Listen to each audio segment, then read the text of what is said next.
Have you ever noticed how heavy a thought can be? It weighs nothing on a scale, yet it can feel like you are carrying a mountain on your shoulders. It keeps you awake. It keeps you tight. It keeps you from the peace you deserve. I'm glad you're here. If you are listening to this, it's likely that your day has been long, or your mind is busy. Perhaps you are replaying conversations, worrying about tomorrow, or simply feeling a tension you can't quite name. That is okay. You don't need to force it to stop. And if you feel like it, you can gently let me know in the comments where you're listening from tonight. Sometimes, it's comforting to realize how many of us are quietly sharing this same moment from different corners of the world. You see, the mind is like a guardian dog. It barks at shadows because it wants to protect you. We don't need to yell at the dog to be quiet. We just need to gently let it know that we are safe, so it can lay its head down and rest. For the next hour, I am going to share a collection of stories with you. These aren't just fairy tales. They are mirrors. Some are from the Zen tradition, some from Stoic philosophy, and some are simple metaphors for the human experience. Each story revolves around two things: the art of letting go and the discovery of your inner strength. You don't need to memorize these stories. You don't even need to listen to every word. If you drift off to sleep in the middle of a sentence, that is perfect. That is the goal. Think of my voice as a gentle breeze. You can enjoy it while it's there, but you don't need to hold on to it. Get comfortable now. Adjust your pillows. Let your shoulders drop away from your ears. Unclench your jaw. Let's begin with our first journey, a journey about the weight we choose to carry.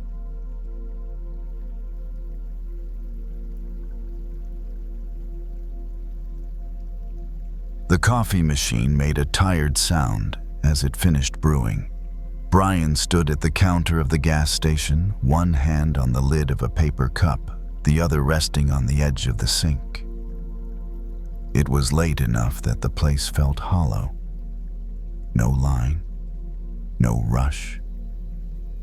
Just the hum of the refrigerators and the occasional car passing outside, tires hissing on the road. He added cream without really looking, snapped the lid on, and pressed it down until it clicked. The sound was small, final. He lifted the cup, felt the heat through the cardboard sleeve, and took a careful sip. Too hot. Brian winced, slightly more annoyed than hurt. He blew across the opening, watching steam curl up and disappear. It reminded him of how anger behaves, how it rises fast, looks dramatic for a second, and then vanishes into the air, leaving something else behind. He was 29 in EMT, and he knew more about bodies than he ever planned to. He knew how quickly things could go wrong, how pain traveled, how stress hid itself until it didn't anymore. What he didn't know, what no training had prepared him for, was how to deal with anger that had nowhere to go. The shift had been long, not unusually long, just heavy. Calls that blurred together, a patient who yelled, a family member who blamed him for something he couldn't control, a supervisor who brushed it off with a quick, "You did what you could," and moved on. Brian nodded at the time. Of course he did. He always did. But the anger didn't clock out with him. Now it sat in his chest, tight and sour, like something swallowed too fast. He leaned against the counter and stared at the dark window. His reflection hovered there, distorted by the glass and the glare of fluorescent lights.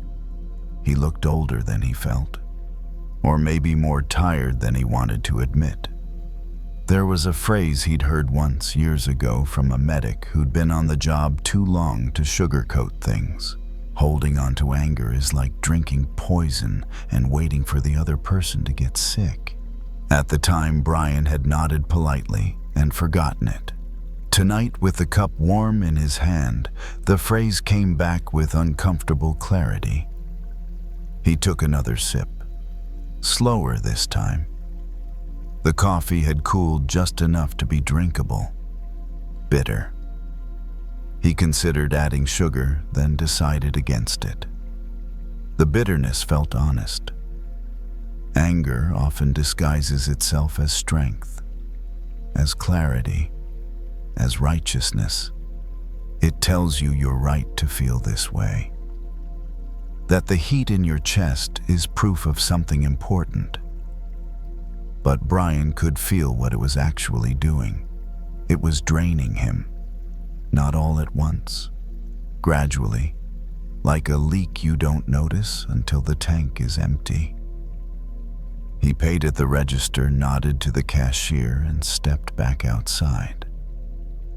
The night air hit his face cool and clean. He took a deeper breath without meaning to. The gas station lights cast a wide, pale circle on the pavement. Beyond that, everything dissolved into dark. Brian leaned against his car and took another sip. The coffee tasted different out here, less sharp. Or maybe his mouth had adjusted. Anger doesn't always want action. Sometimes it just wants attention. It wants to be replayed, reheated, kept warm so it doesn't fade.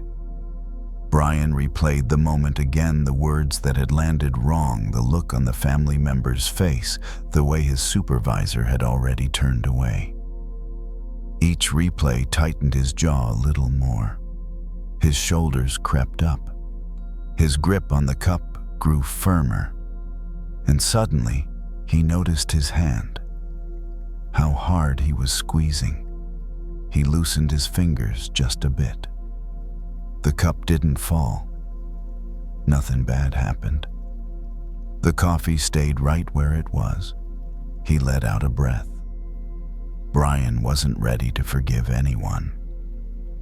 That word felt too big, too clean, too far away from how he actually felt. Forgiveness sounded like letting someone off the hook, and he wasn't interested in that. What he was interested in, what his body seemed to be asking for, was relief. The kind that comes from not swallowing something harmful just to keep a story alive. He finished the coffee slowly, noticing the warmth move through him. When the cup was empty, he crushed it lightly in his hand and tossed it into the trash. The sound it made was dull, unremarkable. He sat in his car for a moment before starting the engine. The dashboard lights glowed softly. The radio stayed off. There was no need for noise. Brian rested his hands on the steering wheel and stared through the windshield. The anger was still there. He could feel it. But it no longer felt like fuel. It felt like weight. And for the first time that night, he wondered quietly without judgment how much of that weight he was willing to keep carrying. Not for justice, not for principle, just out of habit. The engine started. The car idled. The night waited. Brian didn't drive right away. The engine idled, a low, steady sound, like a reminder that movement was available, but not required. He watched the dashboard lights glow and dim as his eyes adjusted. Outside, a semi passed on the road, the air shifting briefly, then settling again. Anger has a way of convincing you that it needs to stay hot, that if it cools something important, will be lost.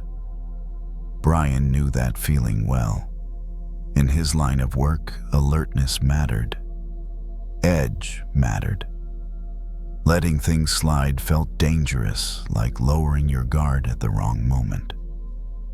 But sitting there, hands resting on the wheel, he could feel the difference between readiness and tension. One kept you awake, the other just wore you down. He pulled out of the station and drove a few blocks before turning onto a quieter street. Streetlights appeared at regular intervals, pools of light separated by darkness. The rhythm was predictable calming. He matched his speed to it without thinking. At a red light, Brian's mind reached for the scene again.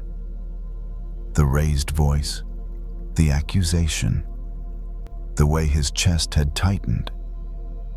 But this time the memory didn't grab him as hard. It was there, but it felt flatter, like a photograph instead of a live feed.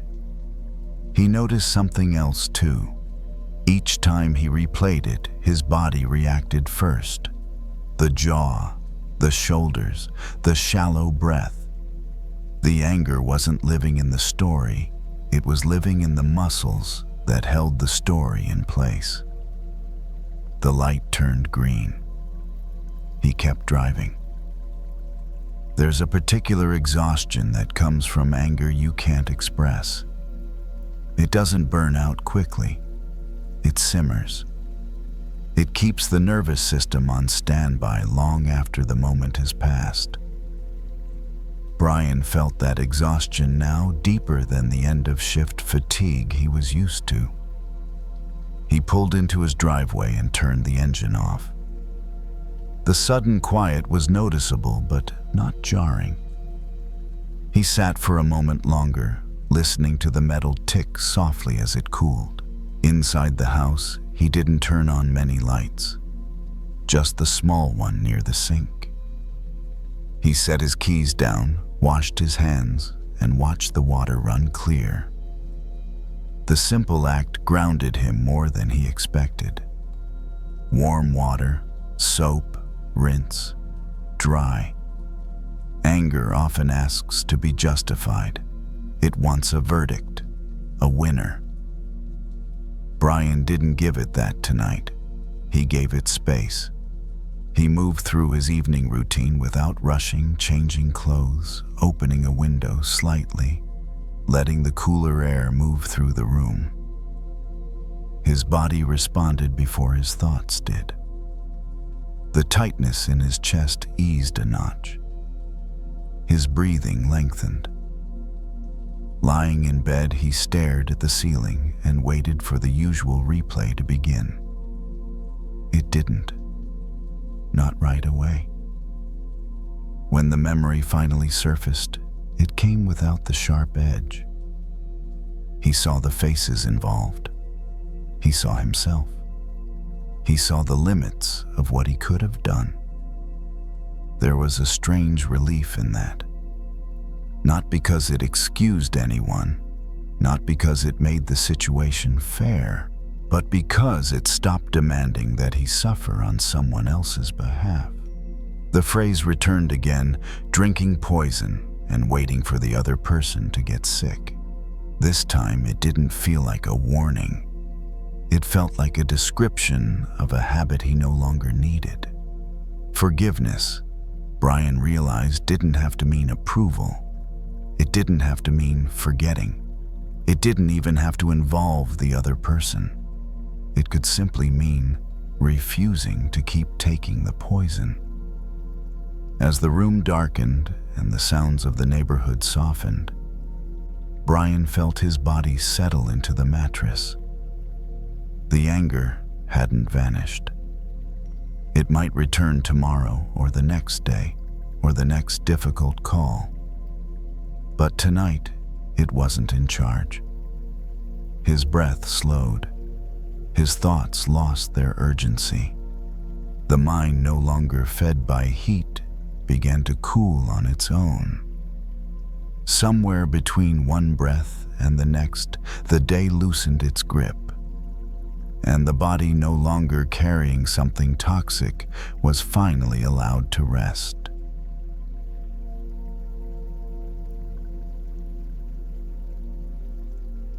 May's hands were already dusted with flour before the rest of the city fully woke up. The bakery lights were on, soft and yellow, cutting through the early dark. The room smelled warm even before anything went into the oven. Yeast, sugar, something alive in the air.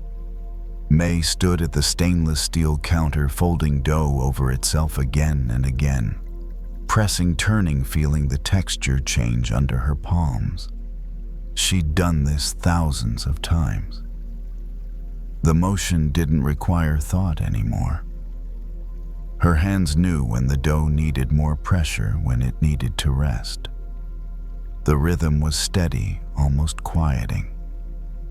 Still, her mind drifted the way it often did in the early hours, when the world felt bigger than her small corner of it. Some days she felt invisible, not in a dramatic way, just small. One bakery on one street, one woman waking up before dawn to make bread most people would eat without thinking. Customers came and went. Compliments were polite. Life moved on. Occasionally, when she scrolled her phone during breaks, she saw stories of expansion. Bigger shops, louder success, people announcing milestones with confidence and certainty. And a familiar thought would slip in uninvited. What difference does one small life really make? May folded the dough again. The surface smoothed slightly under her hands. She sprinkled a little flour on the counter, watching the fine grains scatter and settle. Each one caught the light for just a second before becoming indistinguishable from the rest. She remembered a line she'd once read years ago. Something about seeing the universe in a grain of sand. At the time, it had sounded poetic, but distant, like a nice idea meant for someone else's life. Standing there now, she wondered what it had really meant. The dough resisted her slightly, then yielded. She paused, resting her palms flat, feeling the warmth begin to build beneath the surface. The transformation was subtle, easy to miss if you weren't paying attention. Nothing dramatic happened, just slow change guided by time and care. May moved the dough aside and reached for another bowl. As she poured ingredients together, the sound was soft and dry. Flour against metal. Quiet. Unimpressive. And yet, this was how mornings began for her. Not with headlines or announcements, but with these small, repetitive acts that quietly fed people she would never fully know. She thought about how often she judged herself by scale, by how big something looked from the outside, by how many people noticed, by whether her efforts echoed beyond her immediate reach. It was easy to feel insignificant when measured that way. But the bakery didn't operate on scale. It operated on attention. If she rushed, the bread suffered. If she was careless, the texture changed. Each small choice mattered, even if no one ever traced it back to her hands. May leaned against the counter for a moment, stretching her fingers. Her joints ached slightly. A familiar, honest ache. Proof of effort, even if the effort didn't come with applause. She looked at the flour still clinging to her skin, tiny white marks against warm brown. Each grain was almost nothing on its own, easy to wipe away, easy to overlook. but together they made the dough what it was. Without them, there was no bread. The thought landed gently, not as a lesson, but as a quiet recognition. She didn't need to be vast to be essential. She didn't need to be seen by everyone to be part of something whole. May returned to her work slower now, more present. She noticed the way the dough responded to her touch, the way patience made a difference. Outside, the city began to stir. A car passed. Somewhere nearby, a door opened and closed. Inside the bakery, time felt thicker, denser, like it was holding more than usual. She shaped the dough into loaves and placed them carefully on trays. Each one slightly different, each one complete in its own way.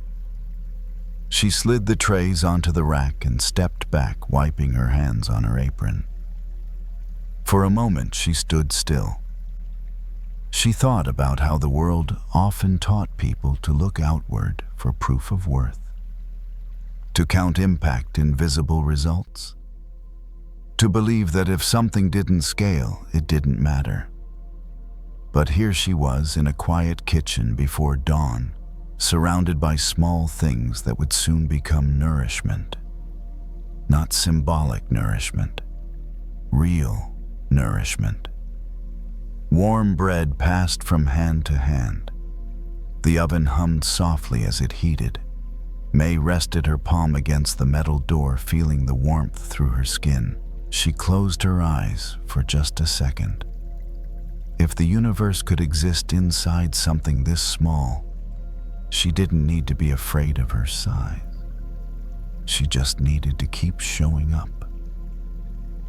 The oven clicked softly as it reached temperature, a small sound that meant things were moving forward. May didn't rush to load the trays.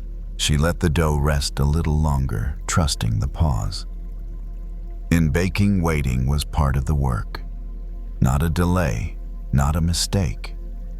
Just time doing what time does best. She washed her hands at the sink, watching the flour disappear down the drain. The water ran warm, steady. As she dried her hands, she noticed how quiet the bakery still was. No customers yet, no chatter, just the low hum of machines and the faint rhythm of her own breathing. There was a strange comfort in being alone with something simple. May leaned against the counter again, eyes moving slowly around the room. The shelves, the bowls stacked neatly, the apron hanging by the door. None of it was remarkable. None of it was meant to be. And yet it all belonged together, forming a small, complete world that made sense on its own terms. She thought again about scale, about how easily the mind learned to dismiss what was small, how often more was mistaken for better, bigger reach, bigger impact, bigger proof. It was a loud way of measuring a life, and not always a gentle one. The bakery didn't ask her to be loud. It asked her to be attentive. May opened the oven door. Warm air spilled into the room, wrapping around her face and arms. She slid the trays inside one by one, careful not to jostle them. The loaves sat quietly unassuming, as if unaware of what they were about to become. She closed the door and set the timer. The waiting began again. May poured herself a cup of tea and sat at the small table near the back. She didn't scroll her phone. She didn't fill the silence. She just sat there, letting the warmth of the cup seep into her hands. A thought passed through her mind, not sharp enough to interrupt the calm, but clear enough to notice maybe being small wasn't the same as being insignificant. Maybe small was simply a different way of being whole. She watched steam rise from the tea curl and disappear. Nothing about it tried to last longer than it needed to. Nothing about it tried to be more than it was. The timer rang softly. May stood, moved back to the oven, and opened the door. The smell of bread filled the bakery, rich and grounding. She pulled the trays out and set them on the cooling rack. The loaves were golden now, firm on the outside, still settling inside. They made quiet cracking sounds as they cooled, releasing heat. May smiled. Each loaf held countless grains of flour. Each grain had disappeared into something larger without losing its role. Not erased, not wasted, just included. She thought about how people often feared being swallowed by the whole, afraid of disappearing, afraid of not standing out. But maybe there was another way to belong, one that didn't require shrinking or shouting. The bread didn't need to announce itself. It didn't need to explain its worth. It would be broken, shared, eaten. It would do exactly what it was meant to do. May cleaned the counter slowly, methodically. The motions felt easier, now less burdened by comparison. She wasn't suddenly free of doubt. She knew it would return as doubts tend to do. But it didn't feel like the final word anymore. Outside, the street began to wake up. Footsteps passed. A car door closed. Someone laughed briefly, then moved on. The world was expanding into its day. May placed the loaves in the display case and adjusted the labels. She stepped back and looked at them, not with pride exactly, but with quiet acknowledgement. This mattered. Not because it was large, but because it was real. She wiped her hands on her apron and stood still for a moment longer. The universe didn't require her to be vast.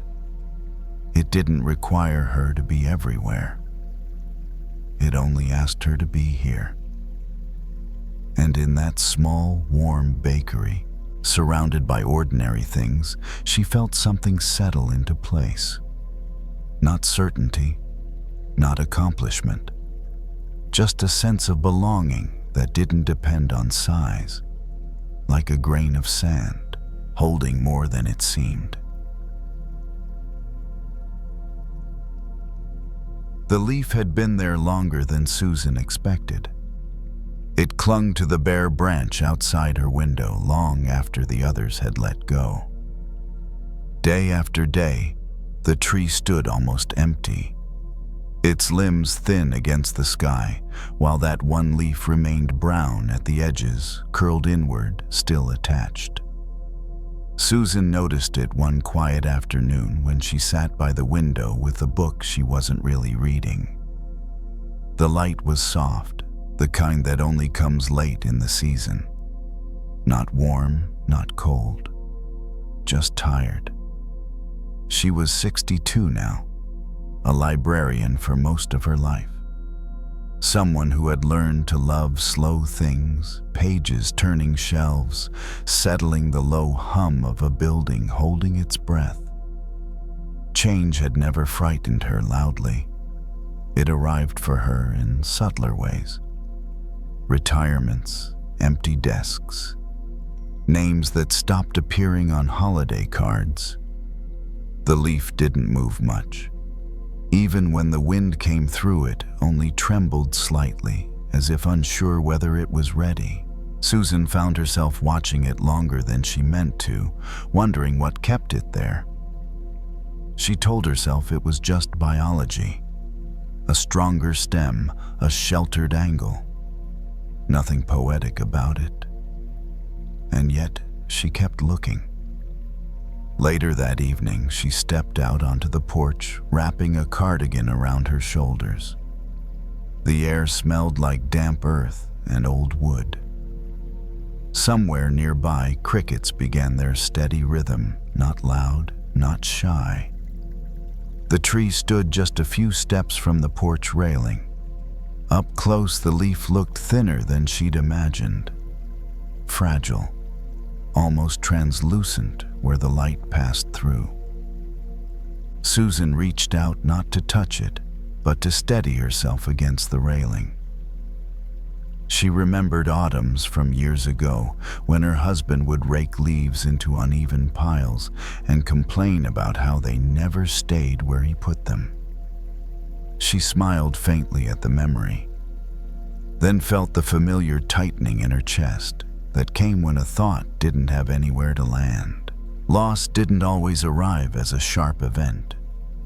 Sometimes it lingered like this leaf refusing to fall when everything else already had. Susan had learned to live alongside that kind of absence. The quiet seat at the table. The extra mug she no longer needed. The way evenings stretched longer now. She didn't push the feeling away. She let it rest the same way she let the night settle around her. The leaf rustled once, then stilled again.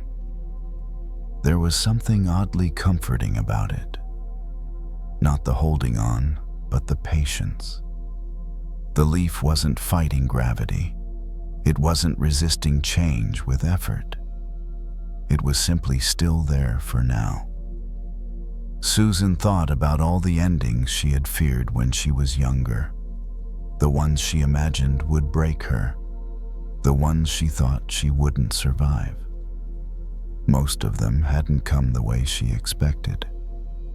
And when they did come, they didn't erase her. They rearranged her life quietly, slowly, until she learned how to stand in the new shape. She sat down on the porch chair, the wood creaking beneath her weight. The sound felt familiar, grounding. She watched her breath fog faintly in the cooler air, then disappear. Impermanence, she knew, wasn't a threat. It was a rhythm. Everything entered, everything left. Even the things that stayed longer than expected eventually followed the same pattern. Still knowing something and feeling ready for it were different things. Susan closed her eyes for a moment, listening to the crickets, the distant sound of a car passing somewhere far away. The night didn't hurry the leaf. It didn't insist on anything. When she opened her eyes again, the leaf was still there. She smiled at that, not because she needed it to stay forever, but because it was allowed to stay as long as it did. Some endings don't need to be forced. Some beginnings don't announce themselves. Sometimes life simply waits until everything is ready. Susan leaned back, letting the chair support her, letting the quiet do its work. The leaf would fall when it fell, or it wouldn't. Either way, the tree already knew how to grow again. The leaf stayed through the night. Susan noticed it again in the morning light, still holding on, still quiet. Frost traced a thin line along the railing, and the air carried that clean, almost metallic chill that came just before winter settled in. Nothing felt rushed. Nothing felt unfinished. She made her tea and stood by the window while it steeped, watching the branch sway gently. The leaf moved with it, now less rigid than before, as if it had loosened its grip without letting go entirely. Susan didn't wonder when it would fall anymore. The question had softened into something less sharp. She was more curious about how it stayed present in this in-between moment, not fully alive, not yet gone. That space felt familiar. So much of her life now existed there, between who she had been and who she was becoming. Between the roles she once filled and the quieter ones she was learning to accept, between holding and releasing. She carried her tea out to the porch again, the mug warming her hands. The chair creaked in the same place as the night before. The sound reassured her that some things at least were consistent. The leaf trembled once in a breeze that barely deserved the name. It turned slightly, catching the light. For a second, its veins glowed faintly like a map no one needed to read anymore. Susan felt no urgency rise in her chest. No need to intervene. No need to wish for anything to happen faster. Loss had taught her that endings didn't require her permission. They arrived when they arrived. And beginnings, she had learned, were often too quiet to notice at first. She thought of the library she would leave behind in a few months, the shelves that would still hold their weight, the readers who would come and go without knowing her name. It no longer felt like erasure. It felt like continuity. The leaf shifted again. Then, without ceremony, it let go. There was no sound when it fell, no dramatic motion. It drifted downward in a slow, uneven path, turning once then again before resting on the ground beneath the tree. Susan watched without flinching. Something inside her loosened, not in grief, but in recognition. This was how it happened. This was how it always happened. Not with force, but with timing. She stayed where she was, breathing evenly, allowing the moment to complete itself without adding a story to it. The tree stood bare now, unremarkable, ready for its next quiet season. In a few months, new leaves would appear without asking whether the old ones had been missed. Susan finished her tea. The warmth spread through her chest, steady and kind. She set the mug down and rested her hands in her lap, palms open, fingers relaxed. Change, she realized, didn't mean disappearance. It meant movement. It meant making room. The fallen leaf would return to the earth. The tree would use what remained. Nothing was wasted. She stood up and went back inside, leaving the porch as it was. The day would unfold on its own. There was nothing she needed to carry forward from the night before. Impermanence wasn't a loss of ground. It was the ground itself, always shifting, always supporting the next step. And as the morning light grew a little brighter, Susan felt ready to move with it slowly, without fear, trusting the quiet intelligence of change. There's a strange kind of anxiety that doesn't need proof. It only needs space. A free afternoon, a wide patch of sky, and a mind that's used to turning everything into a sign. Jason knows this kind of anxiety. It's like looking up at clouds and suddenly seeing something frightening. You flinch as if it's real, even though you know clouds are just clouds. Jason is 23, a community college student working part-time while taking classes.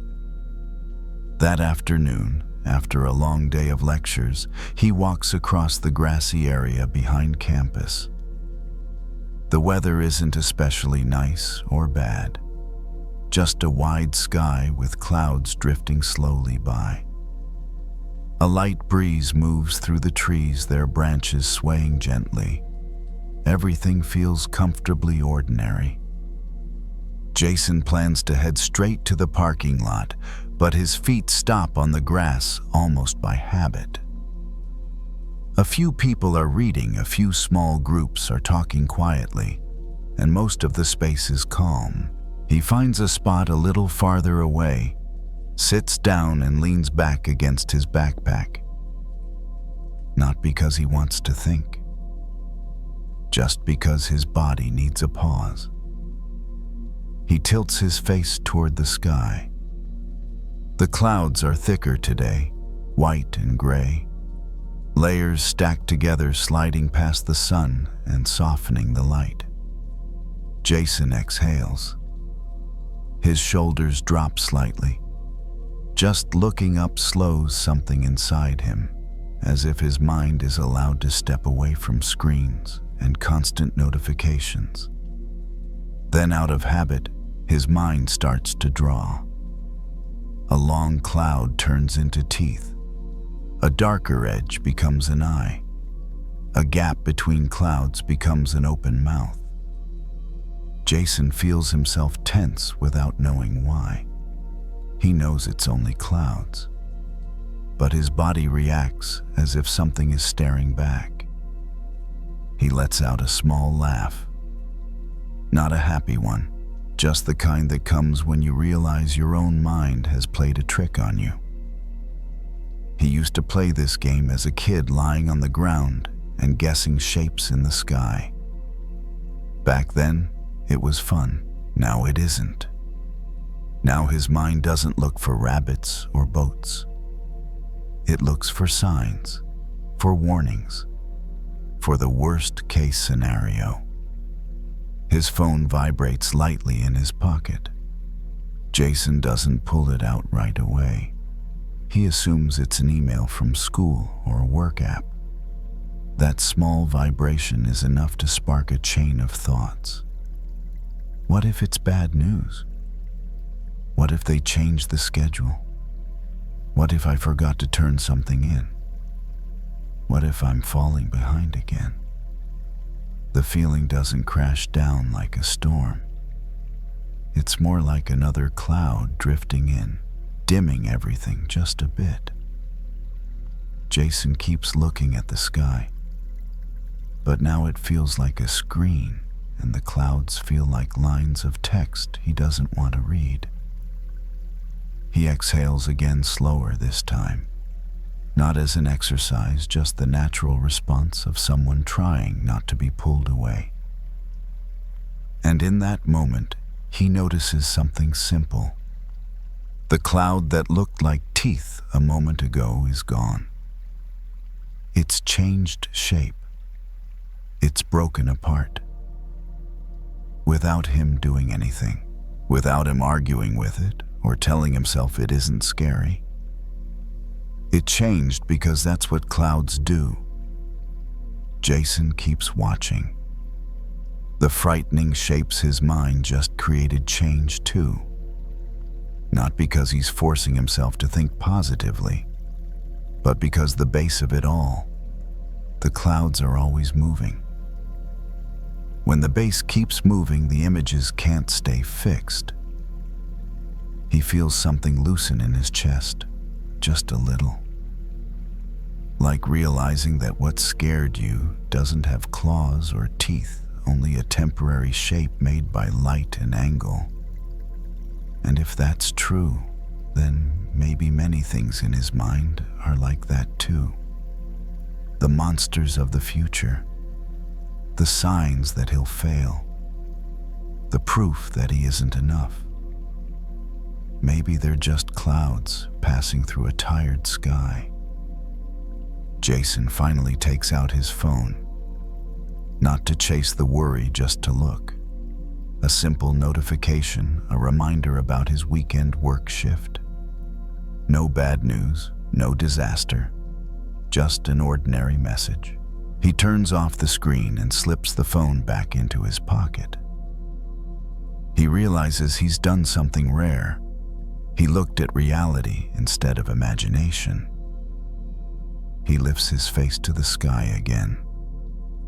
This time he tries not to name the shapes. Not that's a monster. Not that's a sign. Just clouds.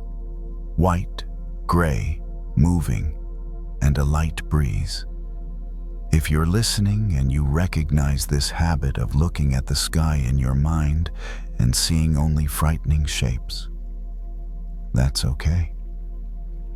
The human mind does this to protect itself. It wants to predict danger. But sometimes it predicts things that aren't real, simply because it's used to predicting. Jason stays there, eyes open, but his body has slowed.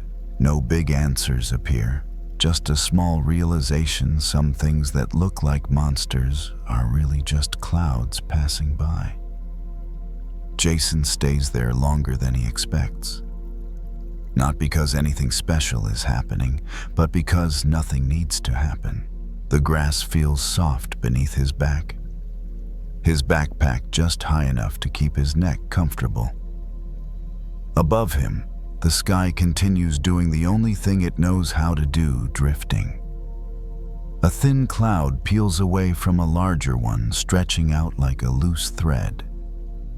Then the thread breaks and dissolves into the pale blue behind it. Jason watches for a moment, then stops. Not because he's bored, but because there's no need to keep watching. When you don't try to hold on, things pass very quickly on their own. There are still thoughts in his mind. That doesn't change right away. But they arrive more slowly now. They don't crowd in. They don't demand to be solved immediately. Like clouds, they appear, shift shape, and move along. And Jason notices something that feels new. He doesn't have to believe every image his mind creates. A memory comes up how he once worried for an entire week about an exam, only to realize later that the test itself took one morning and passed much faster than all the sleepless nights before it. That memory behaves like a cloud too. It shows up, stirs a feeling, then softens when he doesn't cling to it. The breeze grows a little cooler. Jason zips his jacket halfway up, not because he's cold, but because it feels comforting. The sounds around him stay steady. Faint voices in the distance, footsteps on the path. A bird cutting briefly through the quiet. Nothing is loud enough to pull him out of this space. He closes his eyes for a moment. Not to sleep, just to rest. With his eyes closed, the clouds disappear, but the sense of drifting remains, as if the sky has moved inside him.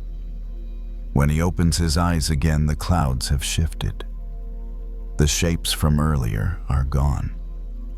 Not because he chased them away, but because time did what it always does. Jason realizes his worries work the same way. When he stares at them, they grow bigger, sharper, with teeth and eyes. When he gives them space, they fade and dissolve. Not always quickly, but always with movement. His phone stays quiet in his pocket. No vibration, no glow. Jason doesn't check it. Not out of discipline, but because there's no urge to. This open space, this sky, feels like enough for now. If there's any kind of lesson here, it's a very gentle one. Not stop worrying, not think positive. Just this: maybe you're looking at clouds and calling them monsters. And if so, you might try looking a little longer, giving them a bit more time and seeing how they change on their own. Jason gets up when his back starts to feel stiff, slowly, without regret. The grass is still there. The sky is still there. It doesn't need him to watch over it. He slips his backpack onto his shoulders, feeling the familiar weight, but it doesn't feel as heavy as before. Maybe because something inside him is lighter. On his way to the parking lot, he looks up one more time. The clouds are thinner now. More light comes through. No frightening shapes appear. But even if they did, He knows they would pass. If you're listening and your eyes are starting to feel heavy, let them be heavy. You don't need to stay awake to understand anything. Clouds don't need to be understood. They only need to be seen and left alone. And if you fall asleep while the clouds are still drifting, that's perfectly fine. The sky doesn't disappear when you close your eyes. It just keeps opening wider, quiet, doing what it does best. Listen for a little while, and then let all the shapes dissolve.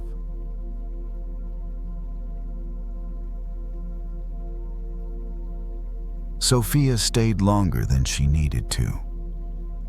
The classroom was empty, the hallway lights outside already dimmed to their evening setting. Most of the building had that after-hours quiet. No footsteps, no kids' voices, just the faint hum of the air conditioning and the occasional click from somewhere down the hall as the building settled.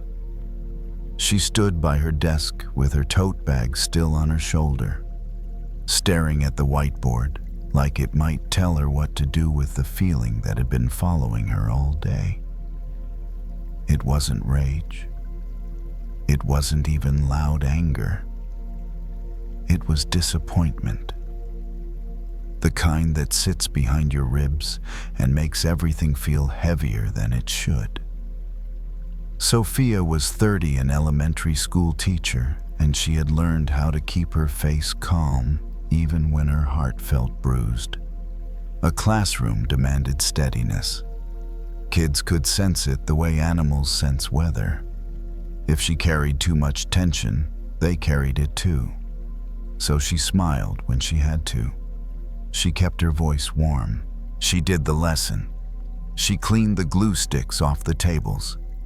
She reminded a kid for the 4th time to stop chewing on the eraser. She managed.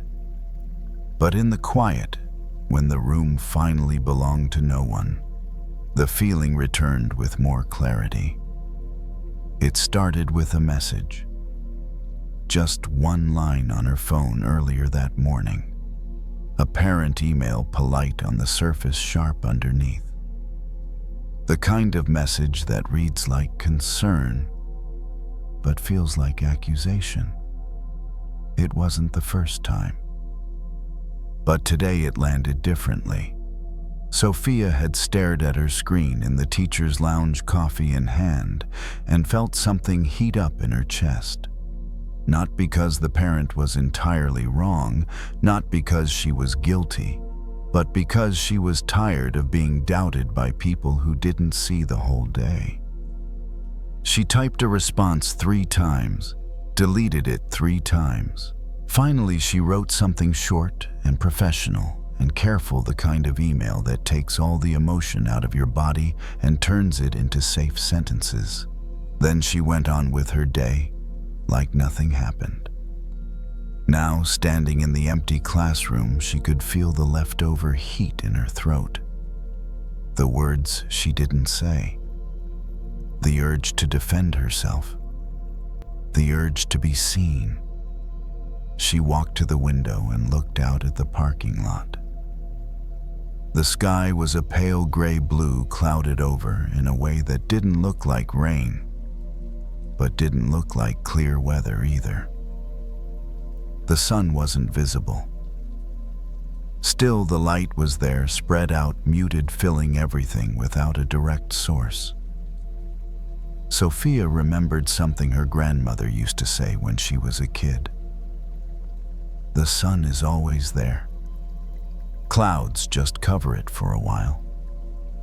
Back then, Sophia thought it was just about weather. Now she understood it as something else too. When she was angry at someone, the anger became the only thing she could see. It colored the entire person. It turned one moment into a full identity. One email into a whole story. They don't respect me. They think I'm careless. They're looking for a reason to blame me. And maybe there was some truth in that. Or maybe it was just the cloud doing what clouds do, blocking the sun, making the world feel darker than it actually was. Sophia turned back toward her desk. Her hands moved without thinking. She straightened a stack of worksheets, aligned the corners, put a marker back in its tray. Small actions, tidy actions. Actions that made sense when the mind didn't. She tried to be honest with herself softly. She wasn't only angry at the parent, she was angry at the whole system that made teachers feel like they were always on trial. The endless pressure to prove you're doing enough. The way a single complaint could make you question months of effort. And under that anger was something even quieter fear. Fear of being misunderstood, fear of not being good enough, fear that one day someone would be right. Sophia sat down in her chair and let her tote bag slide to the floor. The strap made a small thump against the desk leg. She exhaled long and slow, like her body had been waiting for permission to do that all day. She thought about the parent again, about the kid actually. The kid who had smiled at her during reading time. The kid who brought her a dandelion from the playground and said it was for luck. The kid who sometimes came to school a little too hungry, a little too quiet. Sophia didn't know what was happening at home. She didn't know what kind of day the parent had. She only knew what the email had sounded like. And the email had made a cloud that was now sitting in her chest. She didn't need to excuse it. She didn't need to pretend it was fine. She just needed to remember something important. A cloud is not the sky.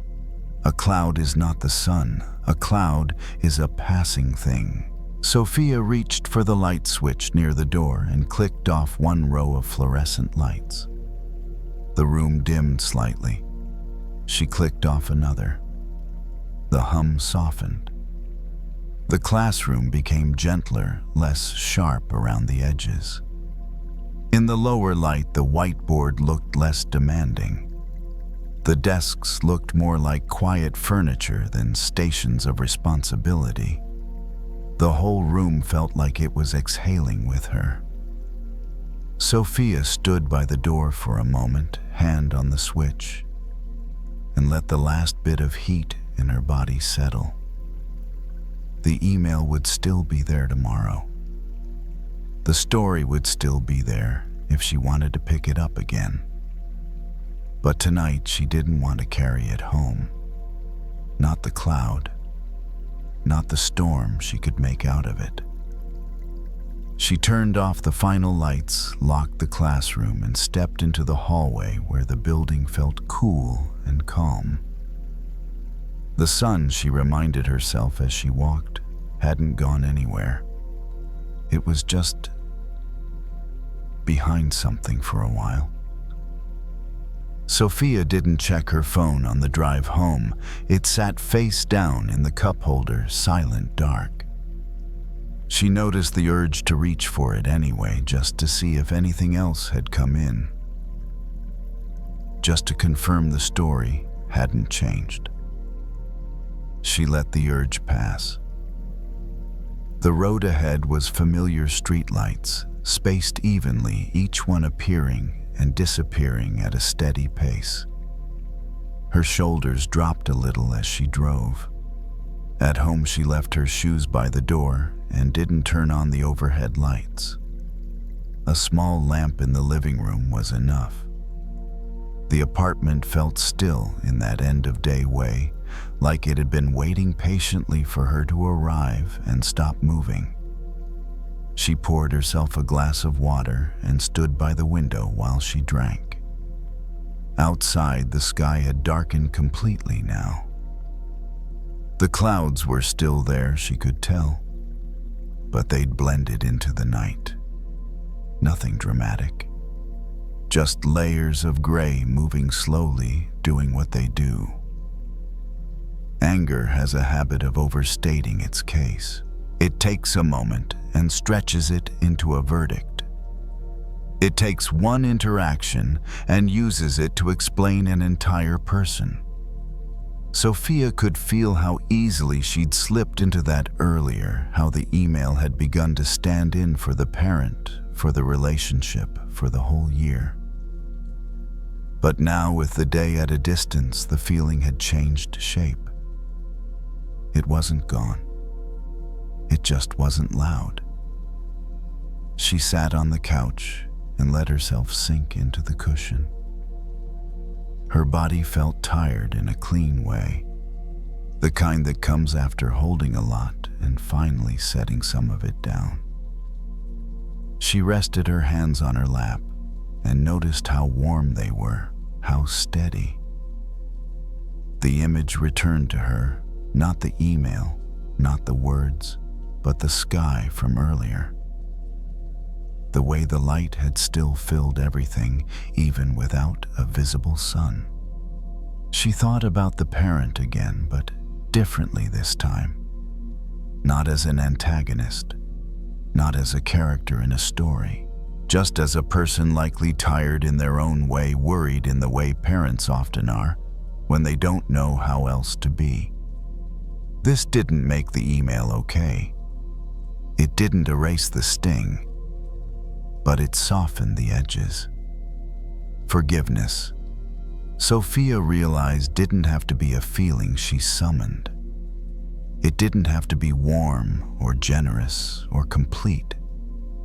It could be as simple as refusing to let one cloud decide the weather forever.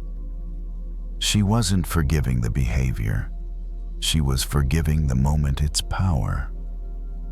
Later, as she got ready for bed, Sophia caught her reflection in the bathroom mirror. Her face looked calmer than it had that morning. Not happier, just less tight. She brushed her teeth slowly, unhurried, watching the familiar movements. When she lay down, the apartment made its quiet nighttime sounds, the faint hum of the fridge, the soft creak of the building settling. She pulled the blanket up and exhaled long and even. The email drifted through her mind once more, lighter now, like a thought passing through open air. She didn't follow it. She didn't push it away. She let it move on its own. Somewhere between one breath and the next, she understood something simple and steady. People are not their worst moments, and neither are we. Anger can make it feel otherwise. It can convince you that what you're seeing is the whole truth. But anger, like weather, changes. It moves. It thins. The sun doesn't need defending. It doesn't need arguing. It just waits. Sophia's breathing slowed as the room grew darker. The day loosened its hold. Tomorrow would come with its own clouds, its own light. She didn't need to solve any of that now. For tonight, it was enough to rest in the knowing that clarity returns on its own when we stop staring at the sky and demanding it be different. Some things pass best when they're allowed to. The mirror didn't flatter her. It never did. Not under that bathroom light, not this late, not after a day that had already taken too much out of her. Madison leaned forward slightly, elbows resting on the edge of the sink, and stared at her own face like it belonged to someone she was still trying to understand. The apartment was quiet, the kind of quiet that makes even small sounds feel loud. The faucet dripped once after she turned it off. Somewhere in the building, a distant door closed. The fan above her hummed softly, pulling warm air upward. Madison had spent most of the day looking at versions of herself. The version she posted. The version she replied with. The version she performed in short clips and captions, smiling at the right moments, sounding confident at the right times. She was good at it. She'd learned how to be on without it looking like effort. But now, alone in the bathroom, she felt like a phone with too many tabs open, bright heated, still running even after the work was over. She reached for a makeup wipe, dragged it across her cheek, and watched the cotton come away, slightly tinted. She did it again, slower this time. There was something calming about the motion. Simple. Quiet. No audience. In the mirror, her eyes looked tired. Not just sleepy tired in the way someone gets when they've been holding themselves together all day. She tried to smile just to see. It looked strange, like a gesture borrowed from another room. She let it drop. Madison wasn't having a crisis. Nothing dramatic had happened. No breakup, no scandal, no big failure. It was smaller than that and somehow harder to name. It was the feeling that her worth lived outside of her. In reactions, in numbers, in who noticed, in whether she was wanted, admired, approved of. And when the noise stopped, she wasn't always sure what was left. She turned the faucet on again, letting water run over her hands. The sound filled the bathroom with a steady hush. She splashed her face, then patted it dry with a towel that smelled faintly like laundry soap. Her phone buzzed from the counter. A notification. She didn't pick it up. Just let it sit there, lighting up the edge of the sink and then going dark again. For a moment, she watched herself breathe. It was such an ordinary thing to notice, but it made her feel strangely human. Not a brand, not a profile, just a person with lungs and skin and a nervous system that didn't care how many likes she got that day. Madison leaned closer to the mirror, studying a small line near her mouth she hadn't noticed a year ago. It wasn't deep, it wasn't alarming, but it made her think about time and how quietly it moves through you. A memory drifted in something her grandmother used to say when Madison was little, when she'd run to her crying over a scraped knee or a bad day at school. "Smile at yourself first," her grandmother would say, gentle but certain. "Don't wait for the world to decide if you're worth being kind to." Madison had rolled her eyes back then. It sounded like something from a greeting card. But standing here now, it didn't feel cheesy. It felt practical, like advice for surviving in a world that trains you to outsource your self-worth. She set the towel down and stared at her reflection again, this time, without scanning for flaws. She tried to look at herself the way she might look at a friend who'd had a long day. The way you look at someone you don't need to critique, someone you just want to understand. Her shoulders dropped slightly. It wasn't magical. It didn't fix anything. But it shifted something like moving a lamp so the harsh shadow softens. Madison placed one hand on the edge of the sink, grounding herself, and let the other rest on her own collarbone for just a second. The warmth of her skin under her palm felt real, immediate. Not a thought, not a story, just contact. She breathed in, then out, not as a technique, just as a permission. The phone buzzed again faintly. She ignored it again. The world could wait 2 minutes. The world could wait 10. She looked at her own eyes in the mirror. Not the whole face, not the whole image, just the eyes. They were still her eyes. Even after everything. Even after the long day, the constant output, the constant comparison. Something in them was still steady. She didn't smile yet. Not fully. But she softened her mouth just a little. Like she was letting go of a habit she didn't need to keep holding. And in that small softening, she noticed a quiet truth. It wasn't that she needed more validation. It was that she needed to stop treating herself like someone who had to earn kindness. Madison turned off the bathroom light and left the door slightly open as she walked toward her bedroom. The hallway was dim. Calm, the kind of dim that tells your brain it's safe to slow down. Behind her, the mirror stayed where it was reflecting an empty bathroom. It wasn't waiting to judge her. It wasn't asking for anything. It was just there. And for the first time all day, that felt like a relief. Madison lay back on her bed without turning on the lamp. The room was lit only by the soft glow from the streetlight outside filtered through the curtains. It wasn't dark enough to disappear into, but it was dark enough to stop inspecting everything. She rested one hand on her stomach, feeling it rise and fall.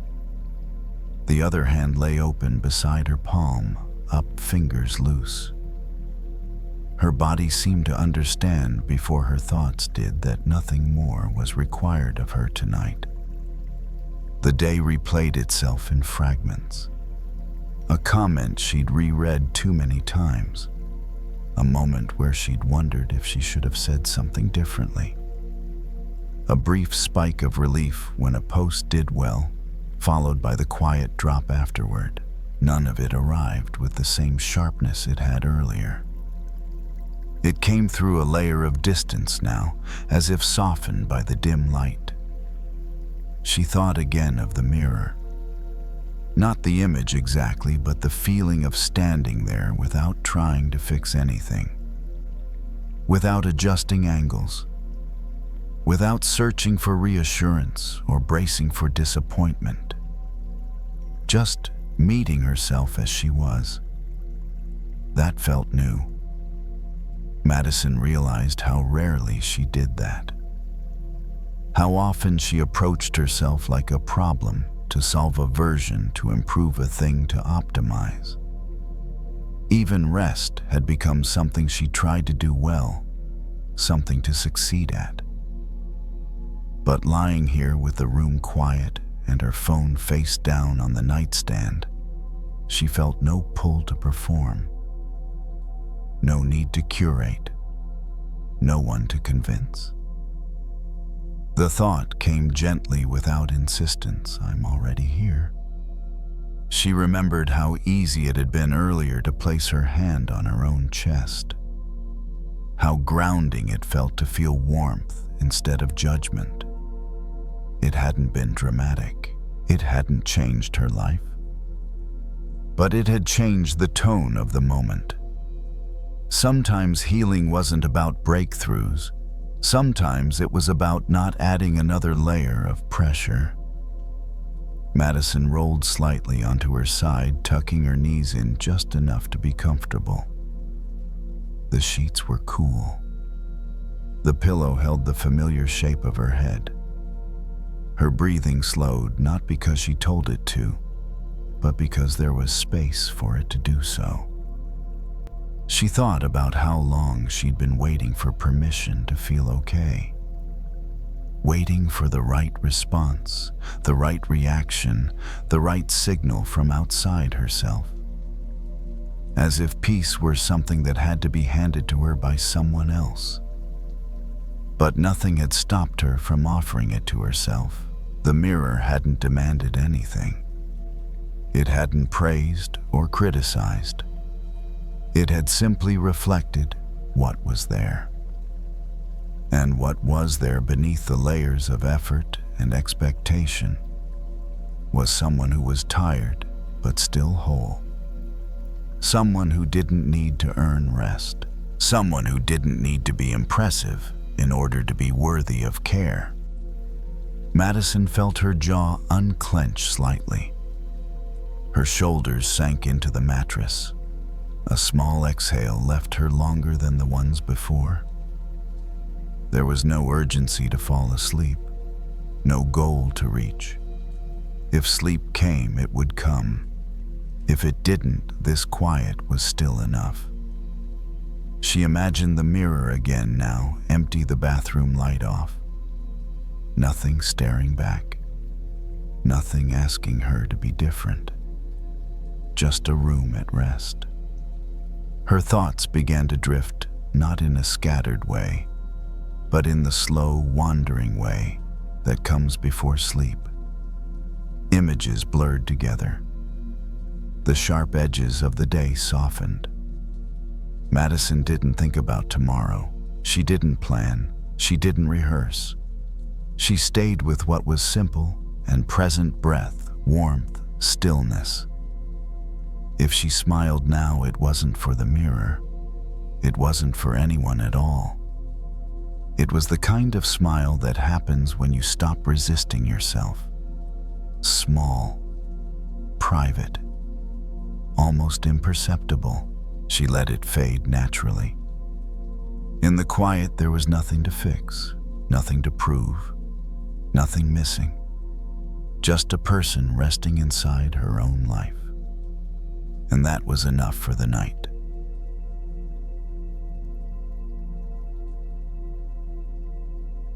Jason didn't tell anyone he was thinking about quitting.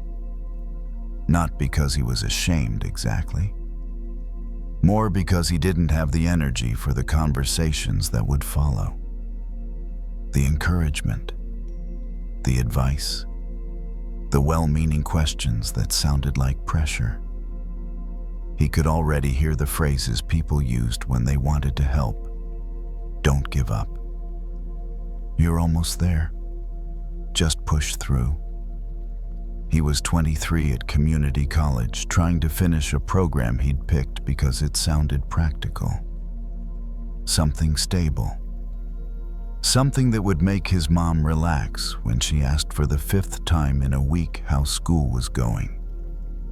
That night, he sat on the edge of his bed in a small apartment he shared with 2 roommates who were both out late. The place was quiet in a lived-in way. A faint hum from the refrigerator, the soft whoosh of the ceiling fan, the occasional pop of the heater turning on and off. His desk lamp was on, angled downward, so the rest of the room stayed dim. In front of him was a stack of papers, a course withdrawal form, a printout of his grades, and an email from the financial aid office he hadn't opened yet. The papers weren't dramatic, but they carried weight. The kind of weight that sat in your throat. Jason picked up the withdrawal form and read the lines again, even though he already knew what it said. Name, student ID, class, signature, date. It was strange how something that could change your life could look so ordinary on paper. He put it down and reached for his phone, then stopped. He wasn't looking for distraction. He was looking for relief. But the kind of relief he usually reached for: scrolling, checking, refreshing, didn't actually relieve anything. It just delayed the moment when he had to feel what he was feeling. Jason leaned back against the wall and let his head rest there. His eyes stayed open, unfocused on the dark corner of the room. He wasn't scared of failure in a loud way. He wasn't panicking. What he felt was quieter and heavier. The fear that he was stuck, that nothing in him was changing. that he'd keep trying and keep feeling like the same anxious, uncertain person who didn't know what he was doing. He'd been telling himself for months that he just needed to work harder, sleep less, focus more, be tougher. But lately, the harder he pushed, the worse he felt. Not just tired thin, like something in him was wearing down. His shoulders ached from sitting tense all day. His jaw felt tight. Even his hands resting on his knees had a slight tremble to them, like they didn't trust stillness. Jason stared at the papers again. The thought that kept returning wasn't, "I want to quit." It was, "I don't want to hurt like this anymore." And that difference mattered, even if he couldn't explain it yet. He got up and walked to the tiny kitchen. The floor was cold under his feet. He poured a glass of water and took a slow drink. The water tasted plain, almost sweet, in how uncomplicated it was. He stood there a moment, listening to the refrigerator hum. A steady sound, not asking anything from him. On the counter was a grocery store flyer one of his roommates had left behind. Most of it was ads. But on the back, there was a small picture of a butterfly, part of a spring gardening section.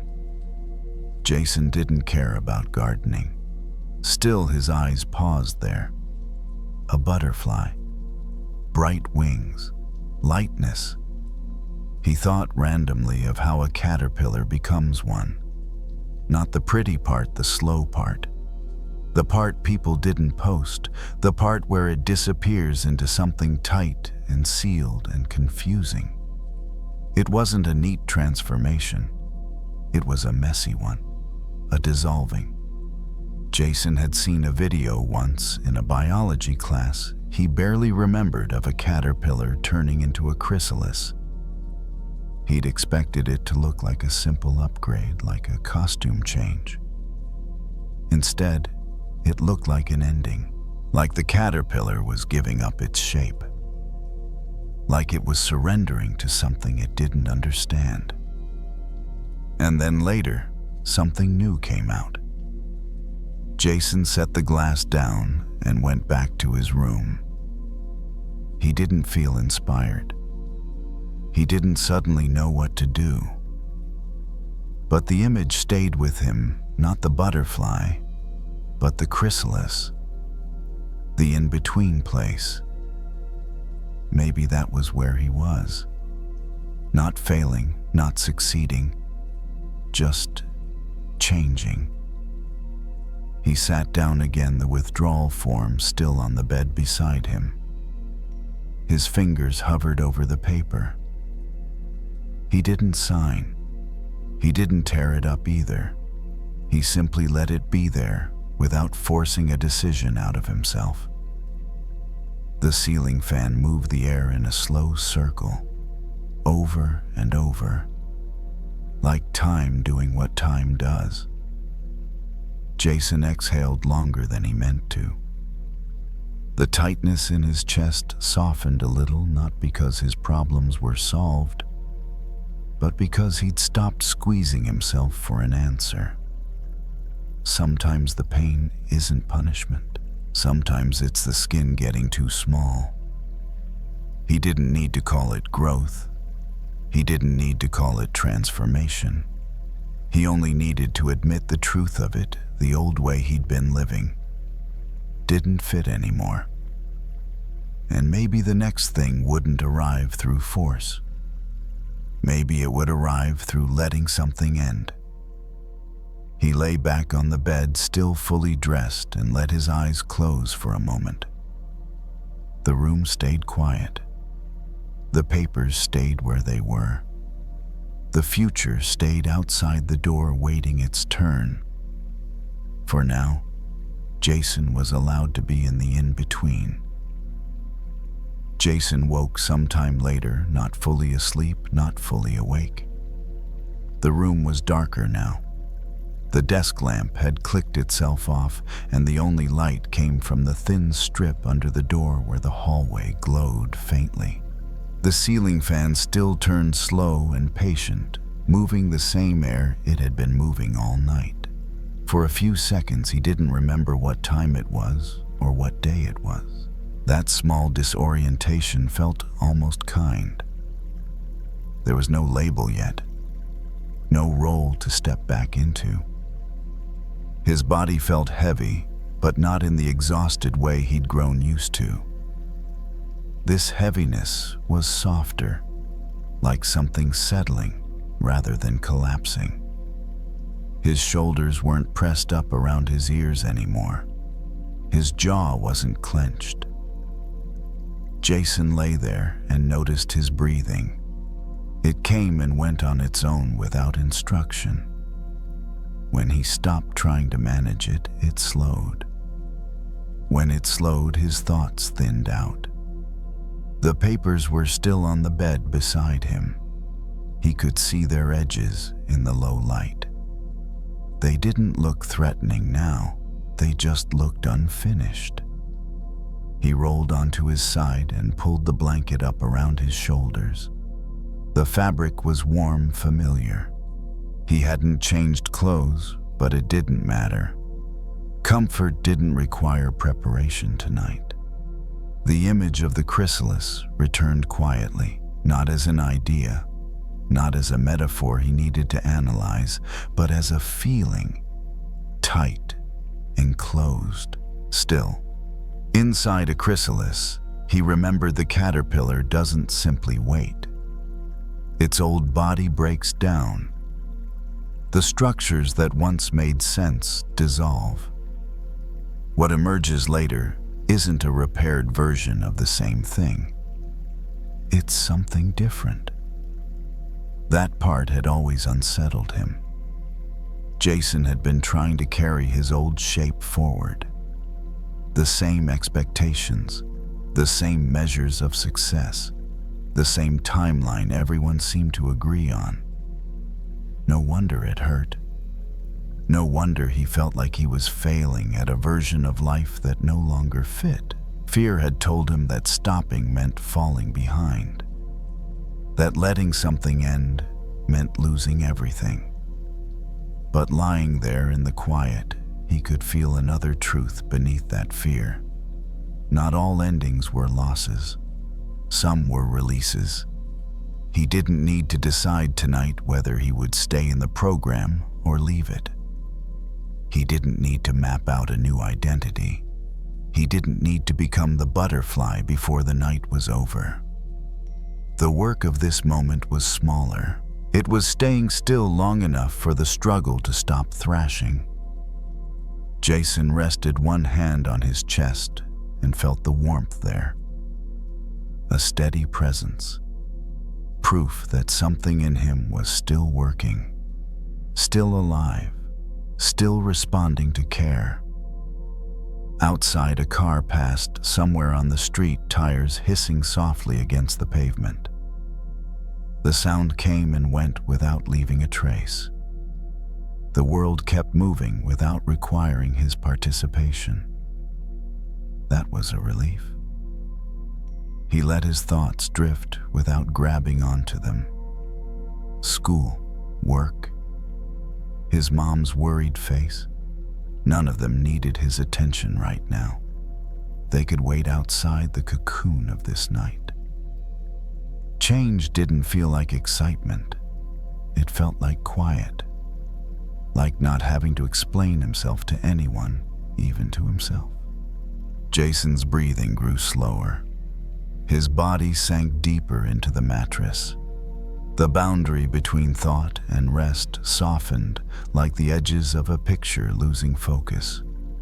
The caterpillar didn't rush its becoming. It didn't argue with the process.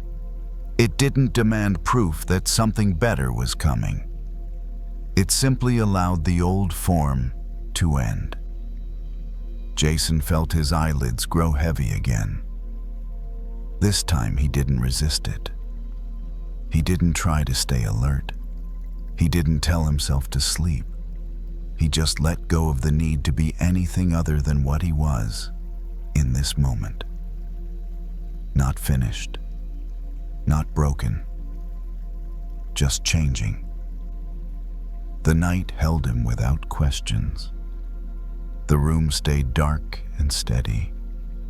Somewhere inside the quiet, something new was already forming, unseen, unhurried, exactly on time.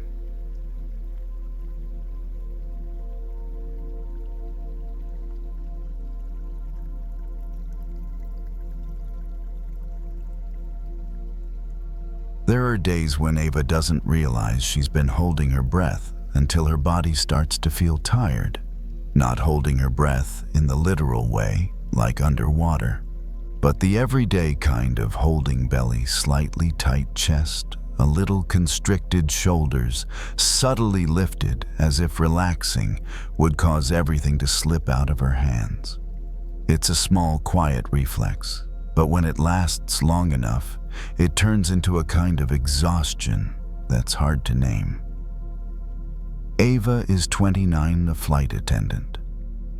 She's used to holding herself just right for hours at a time, a smile that's warm, but not too much, a voice that's calm, steps that are light and steady.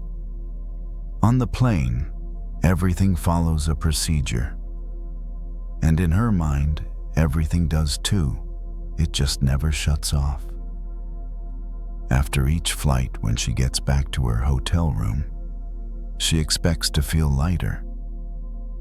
But many nights, it feels like she's still standing in the cabin, still scanning, still on, even when no one is calling her name. That night, Ava checks in late. The hotel door closes behind her, and the room greets her with a familiar sound, the steady hum of the air conditioner, a thin layer of white noise covering everything. The bedside lamp is dim. The carpet softens her steps. Nothing is wrong. Everything looks like dozens of other rooms she's stayed in. And yet when she sets her suitcase down, her shoulders refuse to drop. She opens the suitcase, takes out her sleepwear, hangs her uniform in the closet. Each movement is neat and efficient, practiced into habit.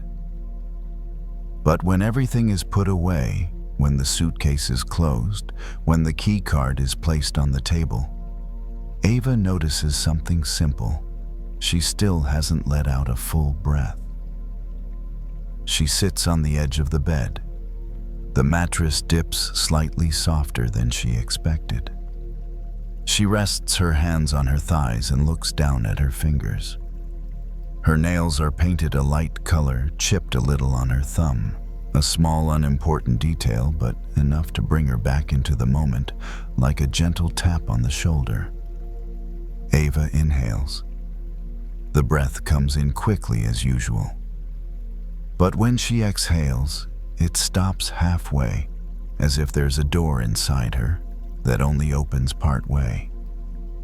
She isn't doing it on purpose.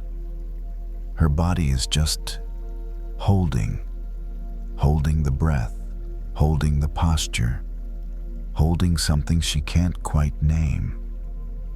She closes her eyes briefly, then opens them again.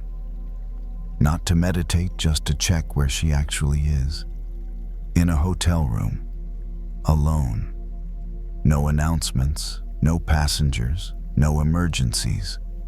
Just the steady sound of the AC, like a quiet stream running in the background. And still in her mind, tomorrow has already started. The alarm time, the early flight, the shuttle schedule, messages she hasn't replied to. Something someone said on the last flight that she keeps replaying, wondering if she should have responded differently. None of it is a disaster. It's just a lot. And when it's a lot, her body automatically chooses a familiar response. Hold tight. There's a moment when Ava notices the simplest thing of all. She's trying to take in more air without fully breathing out, like pouring water into a glass that's already full. The water can't go in, it just spills over, creating a mess. And in the body, that spill isn't water, it's tension. She places one hand on her chest, the other on her belly, the way she was once taught in a breathing class years ago. Not to do it right, just to feel. The AC keeps humming. The light stays warm. The room remains safe. Then she tries to breathe out a little longer, as if exhaling through a narrow straw. Slow, thin. Not forced, just extended. That exhale doesn't change her life. It doesn't erase tomorrow's schedule. It doesn't silence her thoughts right away. But it creates something small, a bit of space. And in that space, Ava realizes she doesn't have to hold everything with her body. She can let the breath do its job. And when the breath is allowed to fully leave, there's naturally room for the next one to come in. She exhales again. This time her shoulders drop a little. Her jaw unclenches. Her belly softens, as if her body has finally received the message. Tonight you don't need to stand guard. If you're listening and you recognize this quiet way of holding in the chest, in the shoulders, in the mind, that's okay. You don't need to fix it right now. Just notice it. Maybe try one longer exhale than usual, like setting down something you've been carrying all day. Ava remains seated on the edge of the bed, eyes resting on the warm light.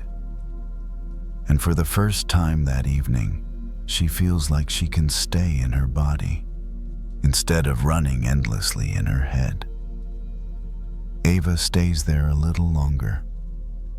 Not because she's trying to do anything the right way, but because there's no reason to hurry. When the exhale is allowed to travel its full length, her body seems to slow down with it. Not the heavy kind of slow, but the safe kind, like when a plane has finished descending and no longer needs to hold speed. She leans back against the headboard. The pillow supports her shoulders, soft and warm. The air conditioner continues its steady hum, unchanged, asking nothing of her attention. Ava rests a hand on her belly, just to feel the subtle movement of breathing. No counting, no timing. Just noticing breath in, breath out. Enough. A thought passes by, a faint image of tomorrow. But it doesn't pull a whole chain of thoughts in with it like usual. It arrives, pauses at the doorway, as if unsure whether to enter. And when Ava doesn't open the door, it leaves on its own. No drama, no struggle. She lies down. The mattress receives her as if it's been waiting. Ava pulls the blanket up to her chest. The fabric feels cool and light. She doesn't adjust the pillow again and again. She doesn't search for the perfect position. She just lets her weight be held. There's a feeling here that's different from giving up. It's the feeling of being supported without needing to do anything else. Her breathing is longer now, not because she's stretching it, but because nothing is holding it back. As she exhales, it feels like opening a small door inside herself, letting out what's built up all day, unsaid words, held smiles, unnecessary alerts. They don't disappear instantly, but they grow lighter, like luggage being set down on the floor. Ava realizes something very simple all day long. She's taken so much in sounds, requests, other people's emotions. But she rarely lets enough out. And a body that doesn't get to exhale fully will hold on to everything, even what it doesn't need. Tonight, just allowing a little release is enough to create space. The warm light spills across the ceiling. The shadows are soft without sharp edges. Ava doesn't stare at them. She lets her eyes stay half closed, just enough for the light to blur. The sound of the AC becomes more distant, like a stream farther away. In that space, she feels her heartbeat slow, not from exhaustion, but from safety. If an inhale comes and feels crowded, Ava lets it come only as far as it can. She doesn't force more in, no pushing. Then she exhales just a little longer, like the tide coming in, going out. The shore doesn't have to do anything. For a brief moment, a thought appears, "I'm okay." And then she lets it drift away without holding on to it. No need to confirm it. No need to label it. A feeling of okayness doesn't need to be gripped to stay. If you're listening and you notice your chest feeling lighter, your belly softer, you can let that be. There's nothing else you need to do. And if you don't notice anything at all, that's fine too. Your breath is still doing its work, even when you're not paying attention. Ava lets one exhale finish completely. Then another. The space between breaths grows longer. Not because she's controlling it, but because her body has found its own rhythm again. In that space, there are no demands, no schedules. Just rest. She turns gently onto her side. The blanket makes a soft sound. Everything remains quiet. Nothing is being missed. Nothing needs to be made up for. Tonight doesn't ask her to be ready. If you fall asleep at some point while listening to this story, that's completely okay. You don't need to wait for a sign. Sleep isn't a reward. It's simply what happens when the body is finally allowed to exhale enough. And if you're still awake, there's no need to try to get to sleep. Just keep letting the breath move out softly, unhurried, and allow the next breath to find its way in when it's ready. Tonight, there's nothing more you need to hold. Just breathe out and let everything else arrive on its own. Marcus didn't hear the barking at first. He heard the keys, that familiar metallic clatter as he dropped them into the ceramic bowl by the front door, the sound echoing just slightly in the quiet of his hallway. His shoulders were heavy in that end-of-shift way, UPS. Brown still on him, dust on his shoes, the faint ache in his calves that always showed up right when he stopped moving. It was late enough that the neighborhood looked half asleep. Porch lights were on, windows were dark. Somewhere down the street, a TV flickered behind curtains. Marcus stepped onto his driveway and stood there for a second with his hands on his hips, letting the night air cool the heat under his collar. He wasn't thinking about much. He was thinking about nothing, which was the closest thing to peace he'd had all day. Then it started. A dog 2 houses down barking hard against the fence line. Not a playful bark, the kind that comes from fear or territory, or just too much energy trapped in a small body. Marcus didn't mind dogs. He'd grown up with one. But this bark was sharp, repetitive, relentless, like a car alarm that didn't know it was unwanted. He paused, listening. 1 bark became 3. 3 became 10. It didn't slow down, didn't soften. It just kept firing. Marcus felt the first spark of irritation in his chest. He'd had a day full of things like this, small annoyances that added up. A customer who yelled because a package was a day late. A car that cut him off. A supervisor who asked him to pick up the pace without asking if he'd eaten lunch. Nothing catastrophic, just pressure without air. Now, standing in his driveway, Marcus could feel his patience thinning at the edges like paper tearing. The barking slid right into that tear. He looked toward the fence, toward the shadowy shape jumping and barking at nothing.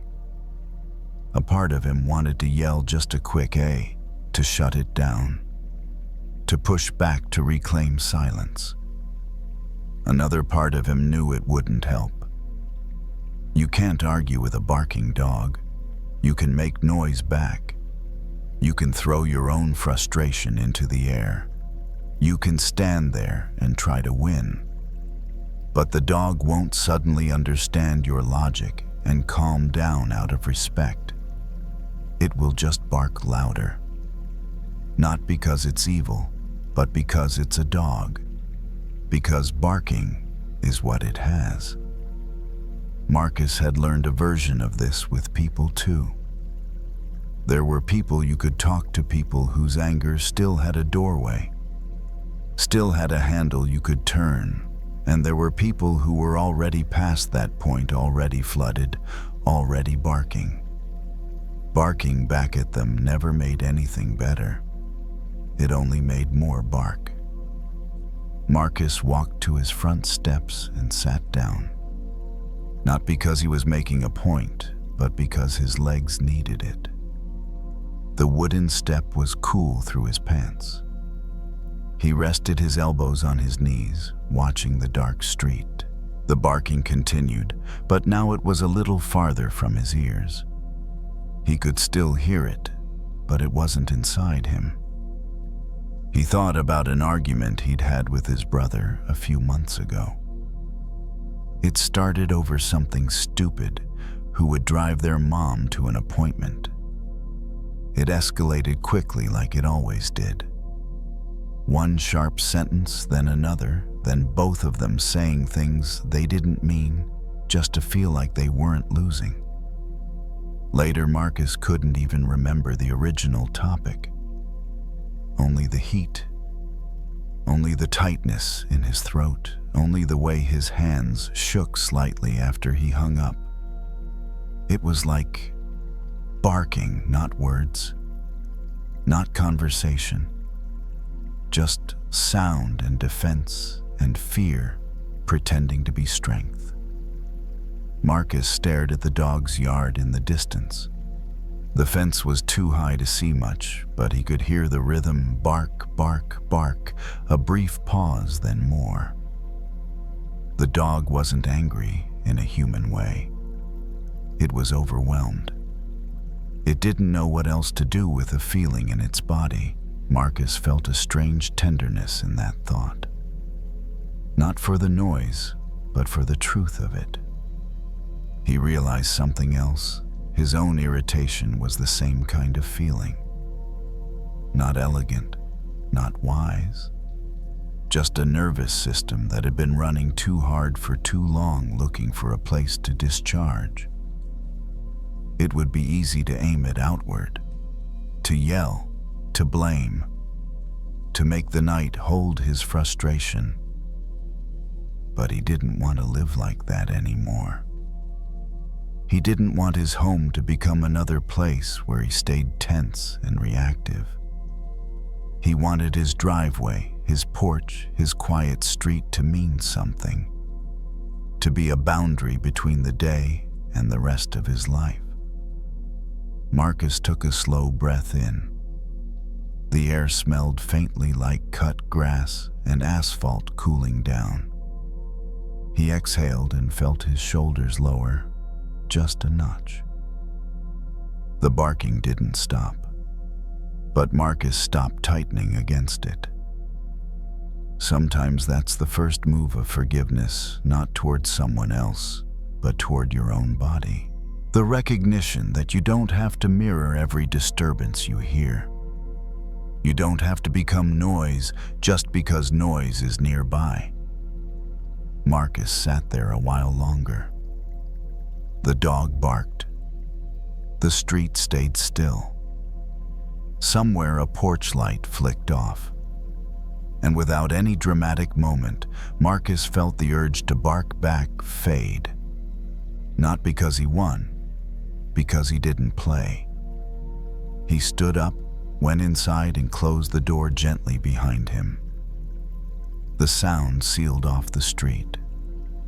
Not all of it, he could still hear the faint barking through the walls. But enough. Enough to rest. Inside, Marcus moved through the house slowly, like he didn't want to wake anything that had finally settled. He set his shoes by the door, washed his hands, and stood at the sink a moment longer than usual, watching the water slide over his fingers. The barking was still there, muted now by walls and distance. It came and went in waves less sharp, easier to ignore. Anger often feels louder when you stand right next to it. When you step back even a little, it changes shape. Marcus dried his hands and leaned against the counter. His body felt tired in a way that didn't need fixing, just noticing. He thought about how many times he'd reacted without choosing to how often his voice rose just because someone else's did. It wasn't something he was proud of, but it was something he could see clearly now. People don't bark because they're strong. They bark because they're overwhelmed. The next day, that understanding showed up again quietly when Marcus least expected it. He was on his route halfway through the afternoon when a man stormed out of a house waving a missed delivery notice. His face was red. His words came fast and sharp, one on top of the other. "This is ridiculous. I was home. You people never get it right." Marcus stood still, package scanner in hand, feeling the familiar surge rise in his chest. The reflex was there: tighten, defend, explain, push back. His body knew this dance well. For a split second, he almost joined in. Then something small interrupted the pattern. The memory of the dog, the fence, the uselessness of barking back. Marcus noticed the man's eyes, wide, wired, not listening. The words weren't an invitation to talk. They were a release valve. So Marcus didn't bark. He didn't match the volume. He didn't sharpen his tone. He didn't try to win. He stood there steady and let the man's anger pass through the air without catching it. "I hear you," Marcus said calmly. Not apologetic, not defensive, just present. The man paused just long enough for his breath to stumble. The barking slowed, not because Marcus controlled it, but because he didn't feed it. The exchange ended without resolution, without warmth, without a handshake. But it also ended without escalation. And that mattered. Back in his truck, Marcus sat for a moment before starting the engine. His heart wasn't racing. His jaw wasn't clenched. His hands felt steady on the wheel. He hadn't absorbed the anger. That felt new. Forgiveness, he realized, doesn't always look like kindness. Sometimes it looks like containment, like refusing to let someone else's loss of control turn into your own. That evening, when Marcus got home, the street was quieter. The dog was nowhere to be heard. Maybe it was inside. Maybe it was asleep. Maybe it had simply worn itself out. Marcus didn't check. He sat on the porch steps again just for a minute, feeling the day leave his body in small increments. The sky was darker tonight, stars faint but present. The air moved gently like it wasn't in a hurry. He thought about how often anger invites us to mirror it, to prove we're not weak, to prove we matter. But barking back had never brought him peace. Choosing not to react, that was different. That was a kind of strength no one clapped for, no one noticed. But the body noticed. The nervous system noticed. Marcus stood up and went inside, closing the door softly. The house greeted him with its usual quiet sounds.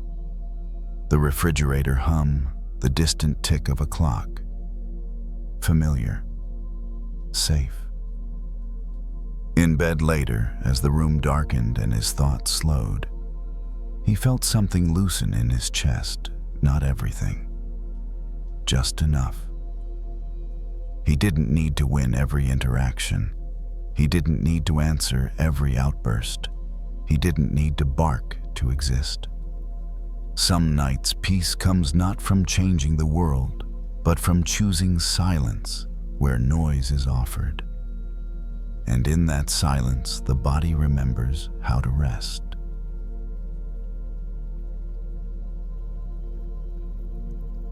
The box was heavier than Jason expected. It scraped softly against the wood floor as he pulled it out from under the bed, inch by inch, like it had been hiding down there on purpose. A thin layer of dust coated the top. He ran his finger across it and left a clean line through the gray. Jason sat back on his heels and stared at the box for a moment, as if waiting for it to explain itself. He hadn't planned to do this tonight. He'd only meant to straighten up his room, fold a couple shirts, stack some papers, clear the chair that had become a second closet. It was late and he'd been feeling restless in that familiar way. The way you feel when you've spent too much time in your own head and not enough time in your own life. He was home for a few days between semesters, staying in his childhood bedroom. The room looked almost the same as it always had, just slightly emptier now. Fewer posters, less clutter, a different kind of silence. In the living room, the TV had been on. Earlier, some show his mom liked to watch while she folded laundry. Now the house had settled. The air conditioner clicked on and off. The hallway light cast a soft line under his door. Jason lifted the lid of the box. Inside were things he hadn't touched in years. An old baseball glove flattened and dry. A stack of birthday cards with childish handwriting. A small notebook with a cracked spiral. A cheap plastic keychain shaped like a dinosaur. He picked it up, turning it over in his fingers. The plastic was scratched, the colors faded. For a moment he felt something in his chest, small and sudden, like a door opening briefly into a room he'd forgotten existed. He set the keychain down and pulled out the notebook. It was full of drawings, superheroes, made-up creatures, messy maps of imaginary worlds. He flipped through the pages slowly, not laughing, not cringing, just watching. The kid who made these drawings hadn't been worried about being impressive. He'd been worried about whether the next page had enough space. Jason closed the notebook and leaned back against the bed frame. He'd been telling himself lately that he needed to get his life together, that he needed to move faster, aim higher, figure it out sooner. He'd been scrolling through other people's lives like they were instruction manuals, comparing timelines, comparing accomplishments, comparing confidence. And every time he tried to catch up to that imagined standard, something in him felt more tired, not more alive. Tonight, the box under the bed wasn't offering him a plan. It was offering him a memory of being okay without one. He reached in again and found a small trophy, the kind kids get just for participating. It wasn't shiny anymore. The gold paint had dulled. The plastic base was chipped. The little figure on top looked almost comical. Jason smiled despite himself. He remembered holding it with both hands, walking out of the gym like he'd won something huge. He remembered his dad clapping his mom, taking a picture. The trophy hadn't been proof that he was the best. It had been proof that he'd shown up. And somehow back then, that had been enough. Jason set the trophy on the floor beside him. He looked around the room, the familiar dresser, the old desk with a few new scratches, the closet door that didn't close all the way unless you lifted it slightly. Everything looked ordinary. Nothing about it screamed treasure. And yet sitting here surrounded by these small pieces of his own history, he felt a warmth he hadn't felt in a while. Not excitement, not motivation, just a quiet sense of being held by something simple. He realized how often he'd been searching for happiness like it was somewhere else, somewhere farther, somewhere bigger, somewhere that would finally make him feel certain, like happiness was a destination and his current life was just the waiting room.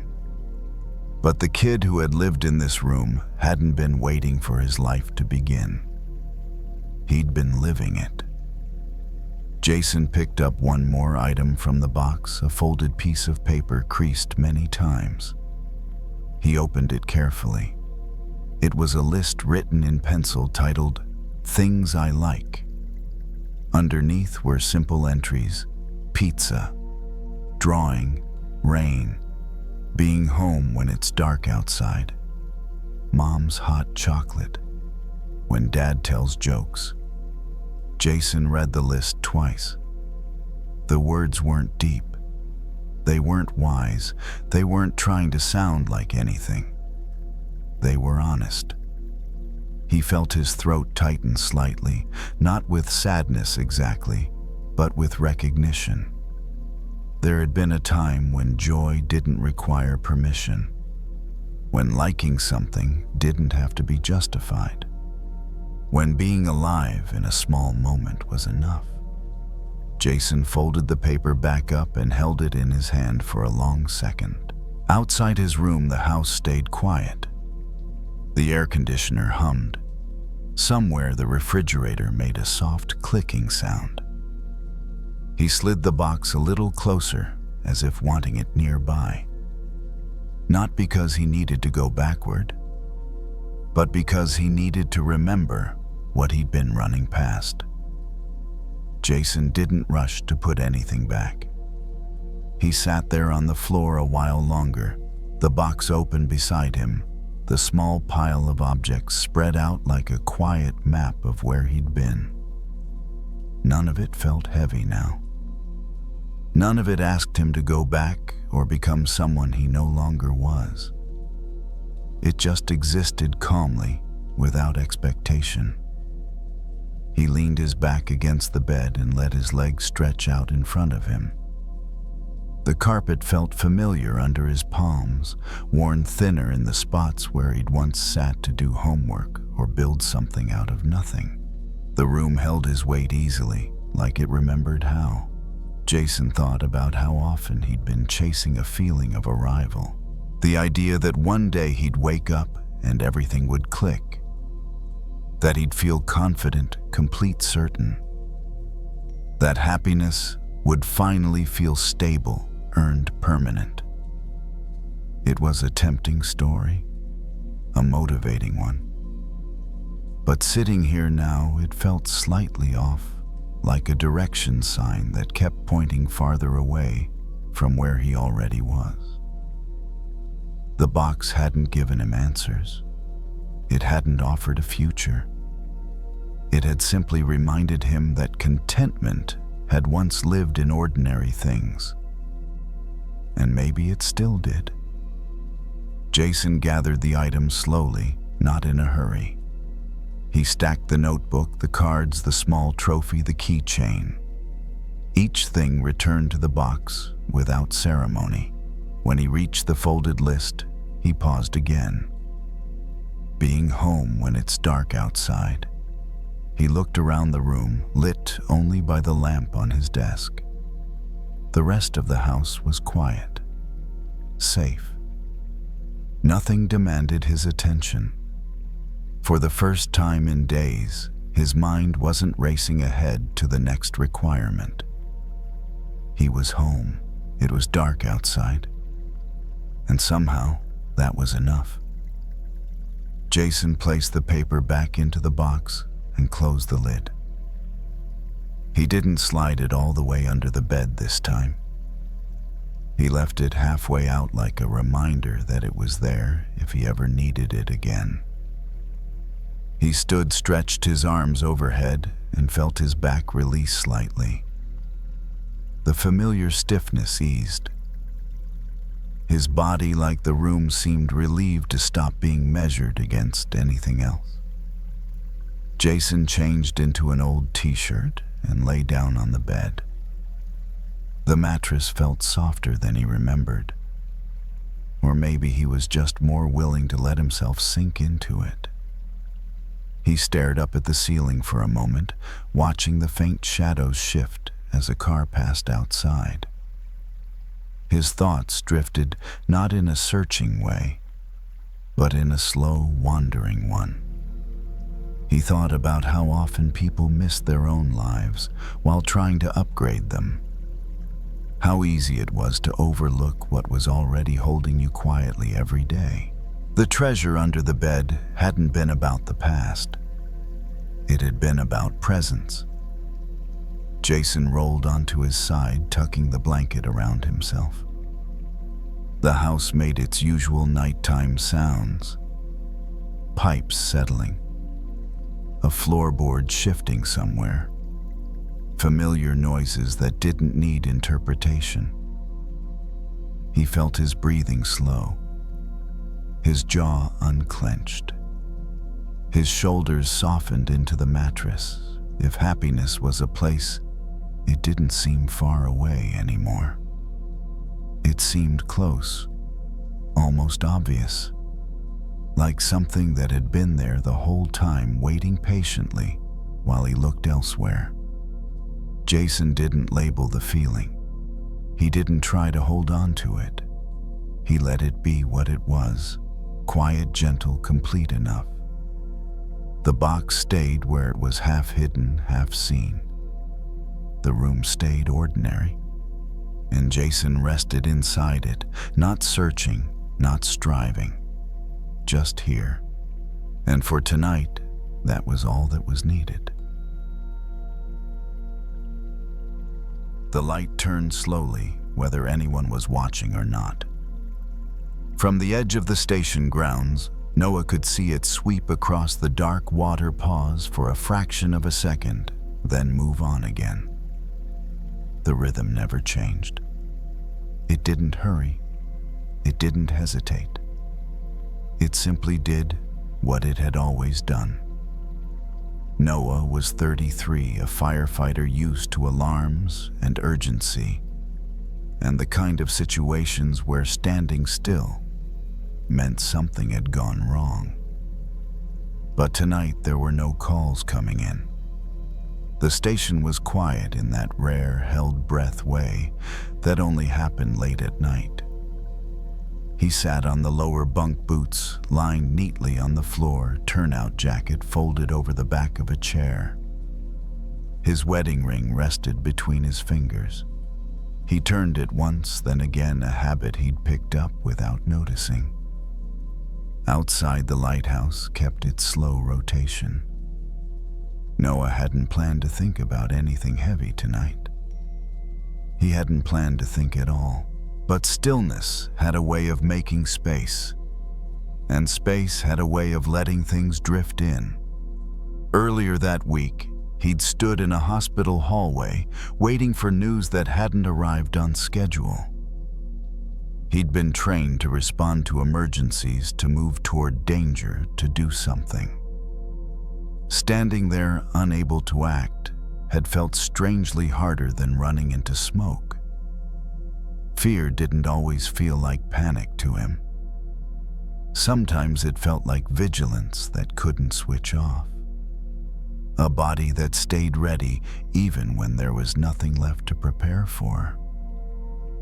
The lighthouse beam slid across the water again, catching the surface just long enough to reveal movement waves rising, collapsing, rearranging themselves endlessly. The light didn't stop the waves. It didn't calm the water. It didn't control the storm systems far out at sea. It just stood. Noah leaned back against the wall and let his shoulders rest there. The building was solid familiar. He could hear a faint hum from the generator, the quiet shuffle of someone moving in the hallway upstairs. Ordinary sounds, reassuring ones. He remembered visiting this coastline years ago, long before he wore this uniform. He'd stood much closer to the lighthouse than close enough to feel the vibration of its machinery through the ground. Back then, he'd assumed the light existed to save ships, to guide them perfectly to shore. Now he knew better. The lighthouse didn't guide ships home. It didn't promise safety. It simply marked a point. Something steady to orient around when everything else was moving. Noah rolled the ring between his fingers and slipped it back onto his hand. The metal felt cool, then warm as it settled. He didn't think about the future in detail. He didn't replay worst-case scenarios. He'd done enough of that already. Instead, he let his eyes rest on the light as it moved again and again. Fear liked to whisper that he had to hold everything together, that if he relaxed his attention even briefly, something terrible would happen. That responsibility meant constant tension. But the lighthouse wasn't tense. It didn't brace itself against the wind. It didn't strain to shine brighter when the sea grew rough. It trusted its structure, its foundation. The simple truth that being present was enough. Noah felt his breathing slow as he watched. In through his nose, out through his mouth. He didn't regulate it. He didn't correct it. He just noticed it happening. There would be storms again. He knew that. There would be calls in the middle of the night, moments that demanded everything he had. But tonight wasn't one of them. Tonight asked for something different. It asked him to stop scanning the horizon for danger and let the dark be dark. To allow uncertainty to exist without filling it with fear. The lighthouse beam swept past once more, steady and patient. Noah closed his eyes briefly, then opened them again. The light was still there. The water was still moving. Nothing had fallen apart in the moments he'd rested. Sometimes strength isn't about bracing yourself.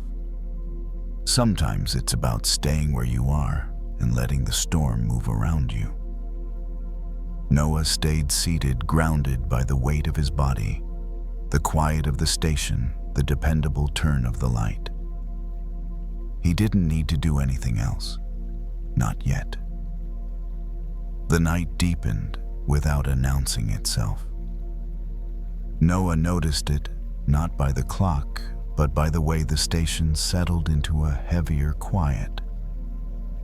Footsteps upstairs faded.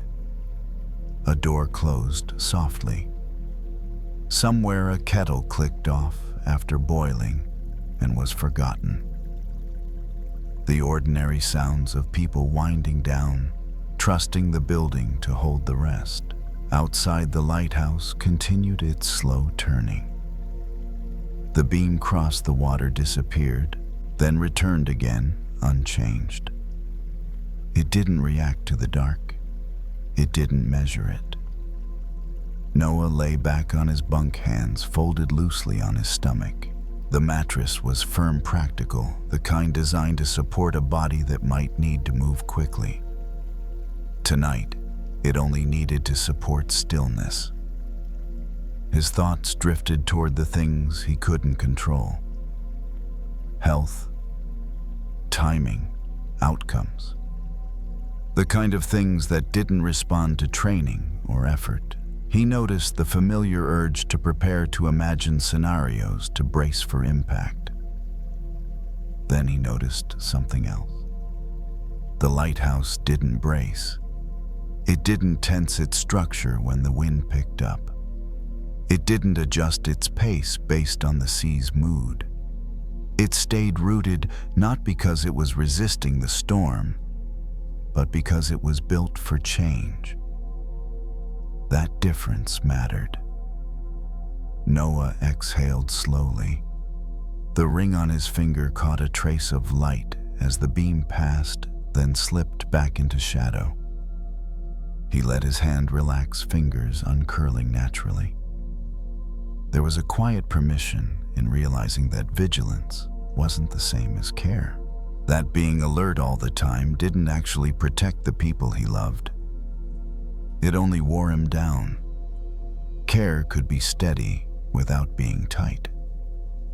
Outside, the water shifted again, waves reshaping themselves in the dark. The lighthouse didn't follow them. It didn't try to correct their movement. It simply offered a point of reference, something constant in a field of motion. Noah felt the same kind of reference point inside his body now.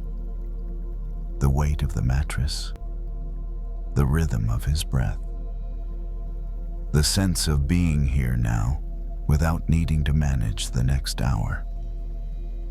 He thought about the future less specifically. It lost its sharp edges, becoming more like a wide open space than a list of threats. Uncertainty didn't disappear. It just stopped feeling personal. The station hummed softly around him. Pipes shifted. The building breathed in its own way. All of it functioned without his supervision. Noah closed his eyes and let the darkness remain. It didn't feel empty. It felt full of movement he didn't need to track. The lighthouse beam passed again, unseen this time, but still there. He didn't need to see it to trust it. There was a kind of strength in that, in knowing that steadiness didn't require constant attention. That support didn't vanish just because you stopped watching it. Noah's breathing slowed further. His body softened against the mattress. The tension he carried as a second skin loosened layer by layer. Storms would come and go, waves would rise and fall. Some nights would ask more of him than others, but not this one. Tonight was allowed to be simple. The lighthouse would keep turning. The sea would keep moving, and he could rest inside that rhythm without holding it together. As sleep approached, Noah felt something settle, not certainty, but trust. Trust that being present was enough. Trust that he didn't need to shine brighter or stand taller to be useful. The light did not compete with the dark, it simply remained. And in that quiet, unwavering presence, Noah let himself be held by the night, knowing that when morning came, the world would still be there, changed perhaps, but steady enough to meet him.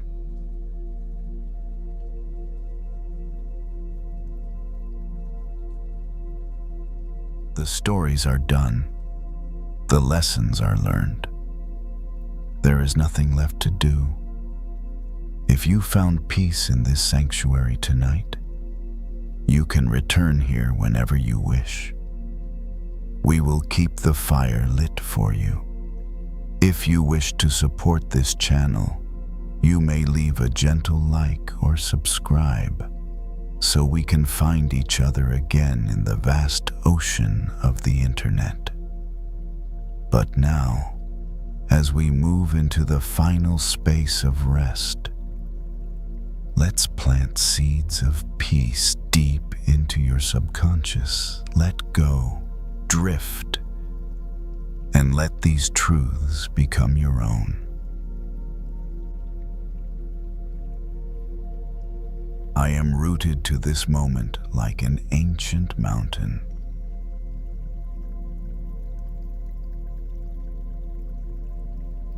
I am rooted to this moment like an ancient mountain.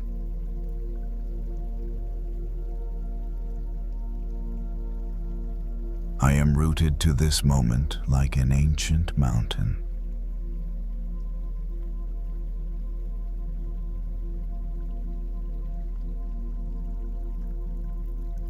My body feels heavy and solid, like warm stone.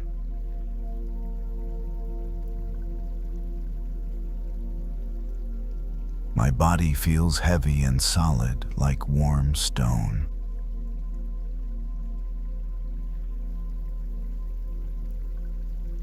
My body feels heavy and solid, like warm stone.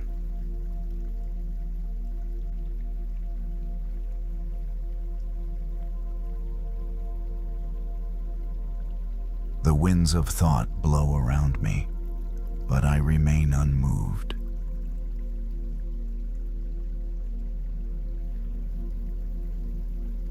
The winds of thought blow around me, but I remain unmoved. The winds of thought blow around me, but I remain unmoved.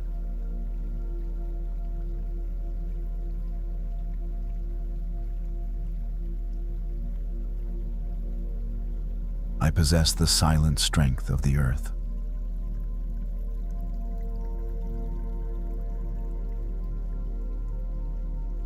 I possess the silent strength of the earth.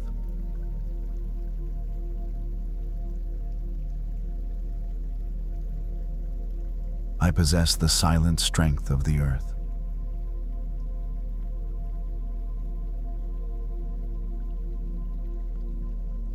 My stillness is ancient and deep.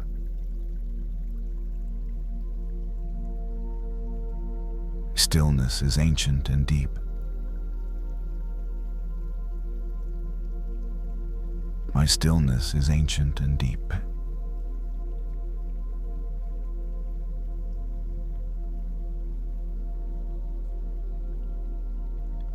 Stable and completely safe.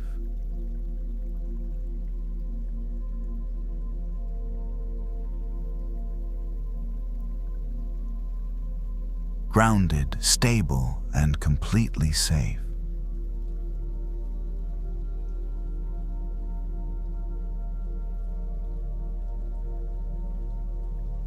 I am grounded, stable, and completely safe.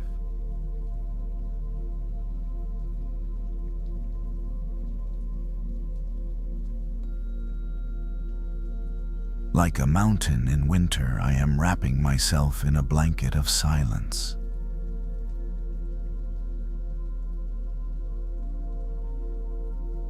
Like a mountain in winter, I am wrapping myself in a blanket of silence.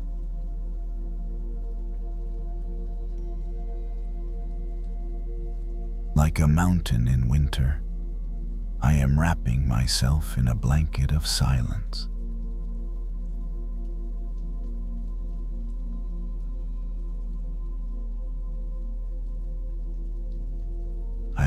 rest in the foundation of my own being.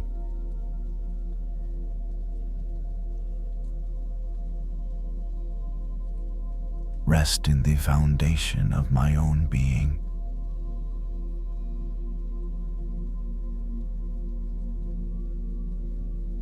Rest in the foundation of my own being.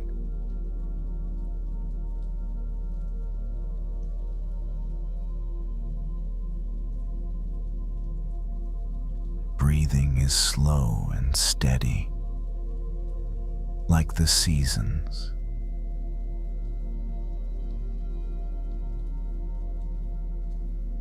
My breathing is slow and steady like the seasons.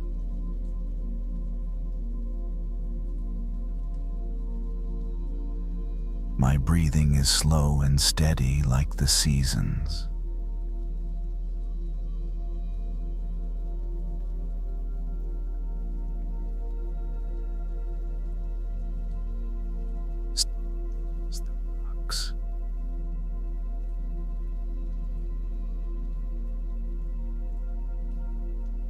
Timeless as the rocks.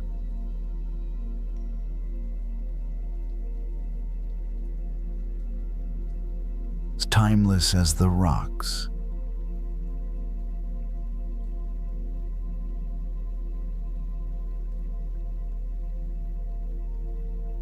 The earth supports me. I can let go of holding myself up.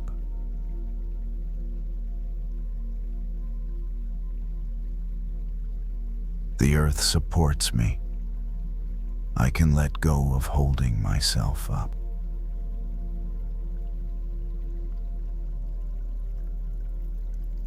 The earth supports me.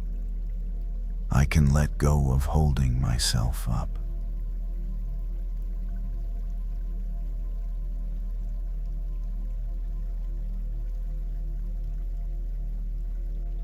Sanctuary of stillness.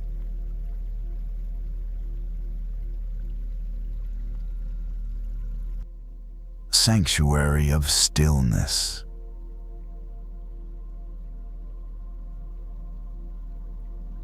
Sanctuary of stillness.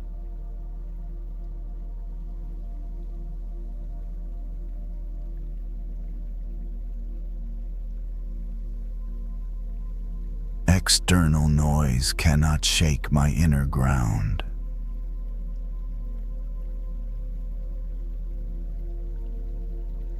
External noise cannot shake my inner ground.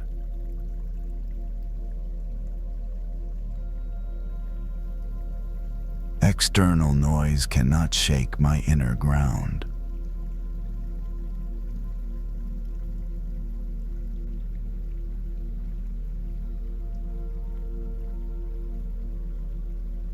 Relaxation sinking into the earth.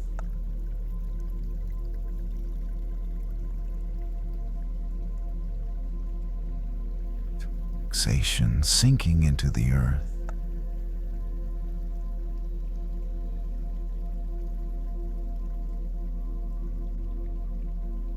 Relaxation sinking into the earth.